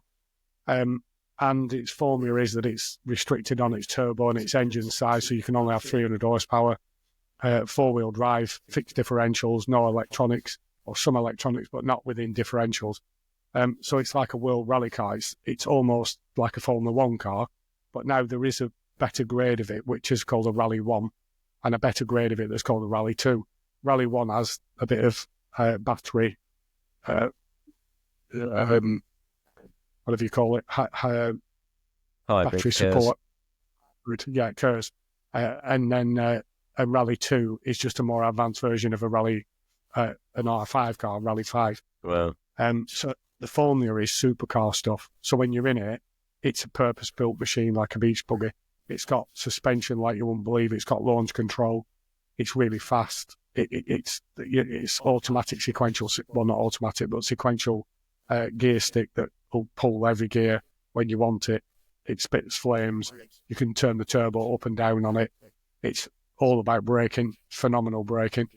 And it's a super exciting car, but it's an R5 car that I was only able to buy because I sold my display car, my T16, the turbo T16, because when they knew those cars are 250 grand. So to be able to drive one, an old one, is a good thing. It's 14 years old, don't look it, but it's relatively an old car now, so it's very hard to win anything in it. But I do display events and some competitions in it. And last year I did win. It is mega, and it's really exciting to drive. And people say, why don't you go back to your old cars and rally those again, because they're a lot cheaper. So I have got my works cars. This is sort of me now recently doing display events like Race Retro, where you're not timed against the clock, so I can meet up with old friends and put our works overalls back on and reminisce on you. And I do a lot of that. But the reality is that car there, that in its day was super fast and super exciting, is a 1,120 brake horsepower car that at one point was the 20th fastest in the world. that R5 now car, it's an unbelievably different experience. Even setting off on it is, when you get it right, it's phenomenal. You know, and it's average speeds. And when you're winning it, it's just lovely. It's fantastic to drive. So as a driver, it's just lovely to be in that car at that level. Yeah. And it also offers me opportunities like that to be displaying at Blenheim. So I still do a lot of display events. I love putting that car on display. Very proud of it. Yeah, and mega. I can just run it, you know. That sounds mega. Do you want to tell us? So we've just done 3 hours and 6 minutes of a podcast. And you took a little break to take a bit of medicine. You've shared it publicly on a YouTube channel, so I'm guessing you're reasonably comfortable talking about it. Do you want to tell us what I suppose one of your biggest challenges, without making it over dramatic, but it is dramatic. So tell us what you've got a challenge from. I'll go with the intro, which is it's a tough one, really, and it deserves to be at the start of something, I guess. But it's learning to say these words.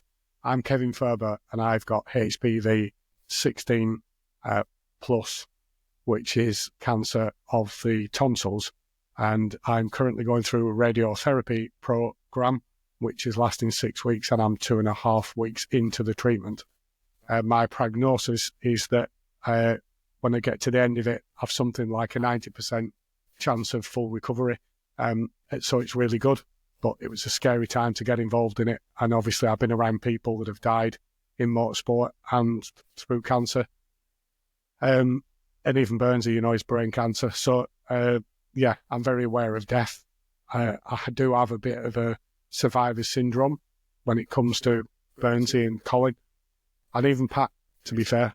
So, and it was because of Pat that is seeing his death made me go for an early diagnosis, which hopefully will give me a positive outcome. Did you have any samples or what? A lump on my neck, but I have done everything. I've made even when at 50, I made them take a prostate sample and have a biopsy and do the old prostate. I need to do bottom. that. I need to do that. My missus keeps telling me, and actually off the back of this, I will commit to doing that tomorrow. I'll commit to getting it booked in tomorrow. Good, because honestly, if there's anything that I could share with people, it's embarrassing. I'll happily tell you the story, but I was actually quite looking forward to it, actually.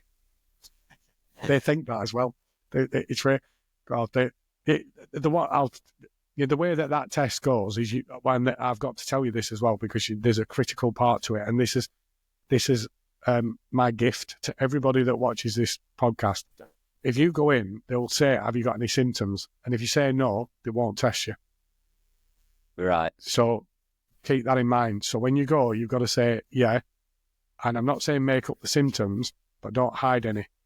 So if you think, well, I'm a bit tighter than I used to be, I used to do this. Number one, do you think it's cancer? I think I might have cancer. Why? But they take you seriously then. And the way the queuing system works, do you think they're going to treat you in comparison to somebody who has symptoms? So you have to make a conscious decision. Do you feel it's important enough that you're going to take time away from somebody who's got symptoms? So if somebody's blood in their poo, which it couldn't, is easily not a big deal, could be for loads of reasons, but they've got a symptom. So do you want to, go in and say, I want to take that test and I want to be at the front of the queue? So morally, you've got a tough decision to make. But if you're not shouting, you won't get it. If you think you're going to go half-hearted and get a test, they won't give it you. It's the first time I went, he said, no, what's your symptoms? So second time, patting my head, I'm going to go through with this. I've got these symptoms, I do that. Well, do you want to leave it and see how you feel? No, if we're going to do it today. And then the male African 6'3" doctor went, are you sure? Because as he's putting his rubber gloves on, because you know what's coming next. I was like, I thought you might book me into another appointment. It's now or never. And it's like, right, so the first stage of the prostate check is that they have to do a finger anal inspection. So go clean, what with the clean undies on, and you can't feel anything. It's not painful. It's just fucking embarrassing. Yeah. So, you overcome the embarrassment. If you feel something, then obviously you're in a bit of a fast track. If you don't feel anything, again, they'll give you the choice. It's like, I don't feel anything. You've no symptoms. Yeah. What do you want to do? But it's not ruling out that you haven't got cancer. They just see if they can feel a cancerous lump. And if you don't feel it, they can put you on. So with me, I said, yeah, I am faced that embarrassment for fucking not finding out. And I'm in no rush to come back. So put me on to the next stage, which then's even more embarrassing. But it's a camera open, a bit of an inspection. And once you do that, you've got an all clear for quite a few years. The early stages of that is you can give a poo test and you can have a PSA test, which is a blood test. And there's different ways they can do it. So if you go in, it's a PSA test that Howard Hunt reminded me of. They don't put the finger up your bum for no reason. Yeah. They'll probably with a PSA test. If you just say I want a PSA test, but if you actually want a prostate test, that's the next thing. And depending if you've got any symptoms, because people do pass blood, it's quite a normal thing. I don't, so I couldn't say that. But as we get to an age, you do tend to have symptoms if you really think about it. If somebody, everybody I've spoken to off camera when I'm speaking about this, they'll say, well, do you know what it is, Kev? I feel this, I've got a bit of a lump here. Do you know, I've been feeling tired. A common one is I have been sweating in bed. I can tell them. That's like one of the symptoms, why you're sweating in bed. And it could be stress, could be something else, but that's a symptom. Yeah. And you probably need three or four of them, but you really think about what's going on. And if you've got symptoms, make sure you tell them and you don't hide it.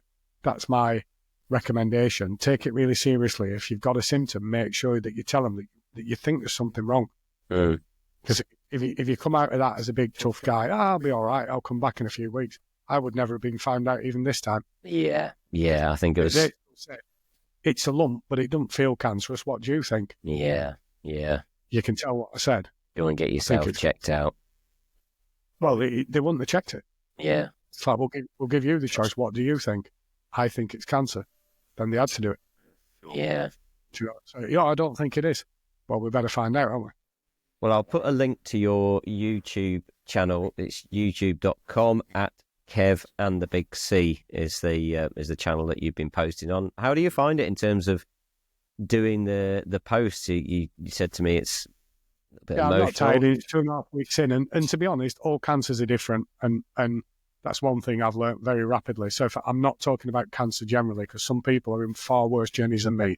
People we both know, some are not saying anything. So mine's only looking this easy because I've got a relatively good prognosis from it. A lot of other people haven't. I don't know if I'd have shared it if I had more to go through. Yeah. I'm just lucky that early stage, and this thing I've got happens to be the most common form of throat cancer now for people that don't smoke.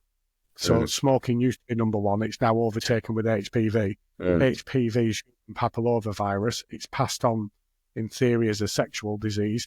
But it takes 15 years to manifest itself, and they don't know what triggers it. And by 27, just about everybody in the world has had HPV. Whether it ever forms into cancer, nobody knows. But from 12 years old now, everybody in the UK is vaccinated against it. So it's only older people like us that are going to get it. But it's highly treatable. And it's, mine's tonsils. It could be in the throat, larynx, tongue, whatever. And I didn't have any symptoms. So it was just, my tonsils were hiding a bit of cancer, and that cancer was creating a lump in my neck, which is the tumour. And they've taken the cancer bit out, the tonsil out, and they're hitting with radiation the cancerous cells to try and change the fight against the cancer. And if they beat the cancerous cells, hopefully your body can take over, in particular with a better diet. So a bad diet is probably the trigger. Can't guarantee it, but sugar plays a big part in it, I believe. I've had my egg. Well, you're clearly working out and running and keeping fit. Yeah, but Saturated sugar is the devil. And it's, if you just put it into dog life, which is wild wolves don't die of cancer. Dogs didn't used to die of cancer. Now they all die of cancer. And the reason is everything we give them has got saturated sugar in it. So, and with dogs, they can reverse cancer if you put them on a non-sugar diet, because dogs don't get a choice. But the reality is there's sugar in so many things we don't even know about. yeah, And we think we're eating healthy, like you're having purified orange, and you think, well, that's natural sugar, it's okay, my body can cope with it. But if it's purified and doesn't have any roughage in it, doesn't have any fibre, your body purifies that sugar so quickly, it's just as bad as real sugar, as saturated sugar, because in effect, by wringing the orange and taking the fibre out of it, you're making it a man-made sugar. So eating an orange is okay sugar-wise if you eat the orange. But if you don't eat the fibre, it's straight in your body as a your body will convert it into sugar too quickly. You get an insulin spike and you're into all sorts of situations. I didn't used to pay any attention to that. I now know about gut health. I know about the vitamins that are in these drinks, and that's a really good. And I'm not just promoting. Just read what that is, and think about what's in that drink in comparison to a Coca-Cola. Yeah. Especially a full fat Coke, which is basically sugar. Yeah. Saturated, addictive sugar that's just going to make your insulin spike, put fat on you, and fucking kill you. Yeah. And, one can of Coke won't kill you, but we're addicted to sugar. Yeah. And this doesn't have any sugar in it, but it's got vitamin A, vitamin B, zinc, iron. It's not a meal. People confuse it thinking it's a meal replacement. It's not. Yeah. But it just guarantees that you have a healthy diet. Nutrients for your body. Yeah, and mine also, to just be full disclosure, my dieting path, the reason I found the lump in the first place is because I took a dieting pen. So the dieting sticks where you inject yourself, so that what that dieting stick does is make you really sensitive to sugar, so you can't stand too much sugar. Yeah. So I did know that that's what it did, but I didn't know what that felt like. So I just stopped eating sugar because it makes you feel sick. So you stop drinking beer that's full of sugar. So Stella's got 10 milligrams of sugar in it, but a pint of Guinness doesn't. So you start drinking Guinness. Interesting. Because you can't stand the sugar. So when you change your sugar habit and ideally do a bit of exercise, your prognosis for not getting cancer is way better. And that at 60, if you want to live a healthy life, I've just got to change my lifestyle. Yeah. And hope I've got a second chance. And if anybody's thinking, by 60, we should all be thinking like me. But, take it seriously. We're all, anybody listening to this is going to be like-minded. We see cars as being mechanical. If you put good fuel in them, we know about lightweight, we know about performance. We do everything to get a millisecond of a bit of an improvement. Yet in my case, I put no effort into my body. I never thought it through at all. I didn't have to. I was enough to do the job, strong enough to do the job, and I didn't want to be a lightweight. So, I had no reason to be running 10 miles a day. You know what I mean? There's one little bit of a story that, really, in some ways, I should just finish on that because I can't better it. But the bit that we did miss, if I was editing, I'd probably mix it in with everything else, although I'm tired. But I'm proud of this part more than anything else, and I think it sums. What's that? No, I don't want to share that. It sums up a lot of me, and if there's a legacy, it might put in perspective. I should have really said some of this at the beginning. That's me and Mark Higgins in Cannes. Well, that's not why we're looking at it. I was thinking, well, that's me and Colin McRae, actually, where Colin's giving me best car at show. That was my group B car that ultimately I sold for £350,000, which was on a live auction. Colin died not long after that. It was a freaky thing to win a trophy off Colin for the best car in show, which felt like winning a dog show because it had nothing to do with me driving. Brilliant. So this article in Motoring News, which is what I wanted to make sense about, I wrote. So when I was talking about school, I've done quite a bit of journalism since, but this is attributed to me, KF. So when I was in my remedial form and, struggling a bit with dyslexia to fit in and being told, my future was a gardener, I write scripts, I make movies, I advise very good academics, I work with some of the world's best people, but I'm published in Motoring News as stories. And I can tell you the vast majority of my teachers at school have never done anything like that, not even the English teachers. So I'm proud of the fact that I did that. This article, although best thing that's ever been written about me, was being described as the Iberian Peninsula's answer to Huckleberry Finn. I love that statement. But this particular article is, I've written it on 6 of the British juniors that I took out, which includes Burnsy and Barbara Armstrong and Johnny Milner. And because I'm the lead instructor, I came back and I said, I'm going to write about the juniors and say what I think of them. And I put down there, I think Burnsy's capable at 17 to be, better than me. Didn't quite use those words, but I sort of had that in my mind. If he carries on learning at his level, he's a really, really good pupil. He's got an ability to learn like I've not seen from anybody else. So if he's around the right people, if he gets advice from people better than me, he's going to be as good as them. And that's what he did all the way through his career. So I believe Colin pushed him because he needed that. That was his benchmark. But he had 3 world champions as teammates to go against. And Burnsy did that with me. Within a couple of days, he was doing what I was doing. But I'm very proud of that article. And that's me and Burnsy learning when he was 17. That's Des making some comments. But that's my proudest moment to have my first article written in Motoring News. So that's really what I wanted to finish on with. If there was a link back to where I started to say, I wouldn't say it's hope for everybody, but certainly if somebody tells you you've got a disadvantage in life,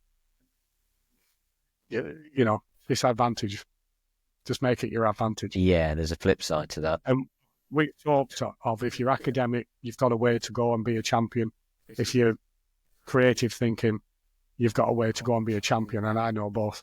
Yeah. So, don't believe in yourself because you think you're too creative thinking, or don't believe in yourself because your strength is academia. Successful people come from both forms of that. Amazing. Kev, thank you very much for your time. It's been really appreciated. Thank you very much for finding all of the photos out, all of the video, sharing your time, your stories about flipping out. There's some names in there and there's some history there. And I'd encourage everyone to have a look on the YouTube channel. Obviously get yourself checked out. I'm going to do that tomorrow and certainly get it booked in tomorrow. I'll put some links in the bio to other stuff as well, like your filming business. Thanks for staying with us. 3 hours 24 minutes. That's a new record. Nobody's going to do that, are they? But you know what? I watch Verges and this long form format. You can't watch it all in one go, but it's like having a chat in it. I just hope somebody found it interesting. And imagine talking about your own life. Yeah. And we could talk for a lot longer, couldn't we? But it's a long time. It's what is it? 45 years in motorsport. Yeah. And having very rarely had a proper job. Well, you've got some years to come with your lad Zach, who's going to be getting stuck into it now. So, I might put a link into that if you've got anything on that. Kev, thank you very much. And if we do another, I think like Verge ended is, I would love to do another one as a catch up and not speak about some things or maybe touch on bits I'd even forgot. But the one thing that going forward I'd really like you to talk about with everybody, and is that little bit of what advice do we impart to the next generation. So Verge talked about there's still life in the old dog yet. I agree with him. I believe that. And I'm still rallying, so I'm proud of that when a lot of people have not. But there is that big thing now of how do you pass that over? You know, what those... I've asked Simon Davison to get involved with mentoring Zach, for example, and he went, well, I don't really know much about sponsorship. No, it's not that side. You know, well, I'm not the best instructor. No, it's not that side. You know, well, I don't know if I can give him any money. No, it's not about that. You know, what is it? You're the best person I know as a business intellect. Just be around. Yeah. You know, just if he's ever going to spend any money somewhere, he's going to ring you up and see if it's a wise decision. There's many facets. Many facets to Si, and just coming back to that, he was one of the people that stepped up and was on WhatsApp messages at 11 o'clock at night when I was going through a tough time. So Si, thank you for that.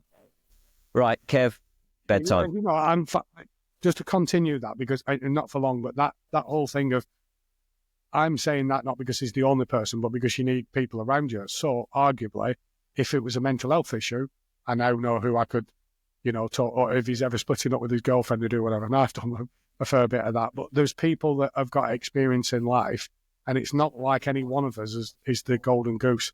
It's, you know, I could talk about ice driving, somebody could talk about pace notes, dealing with co-driving, whatever it is. You know, so when you're talking to people and I'm listening, I'll be looking out for those golden nuggets from those people. Yeah. Because we can all learn from each other. And, you know, I don't know whatever I offer, but yeah, it's, I'd like to see you weave out of the people that you're talking to, those little gems that you just pick up something and think, yeah, I'm not trying to be everything to my one son. I'm not even mentoring him. I want him to learn from a lot of my people, and your podcast has the opportunity to do that. Yeah, no, that's a very good point, actually.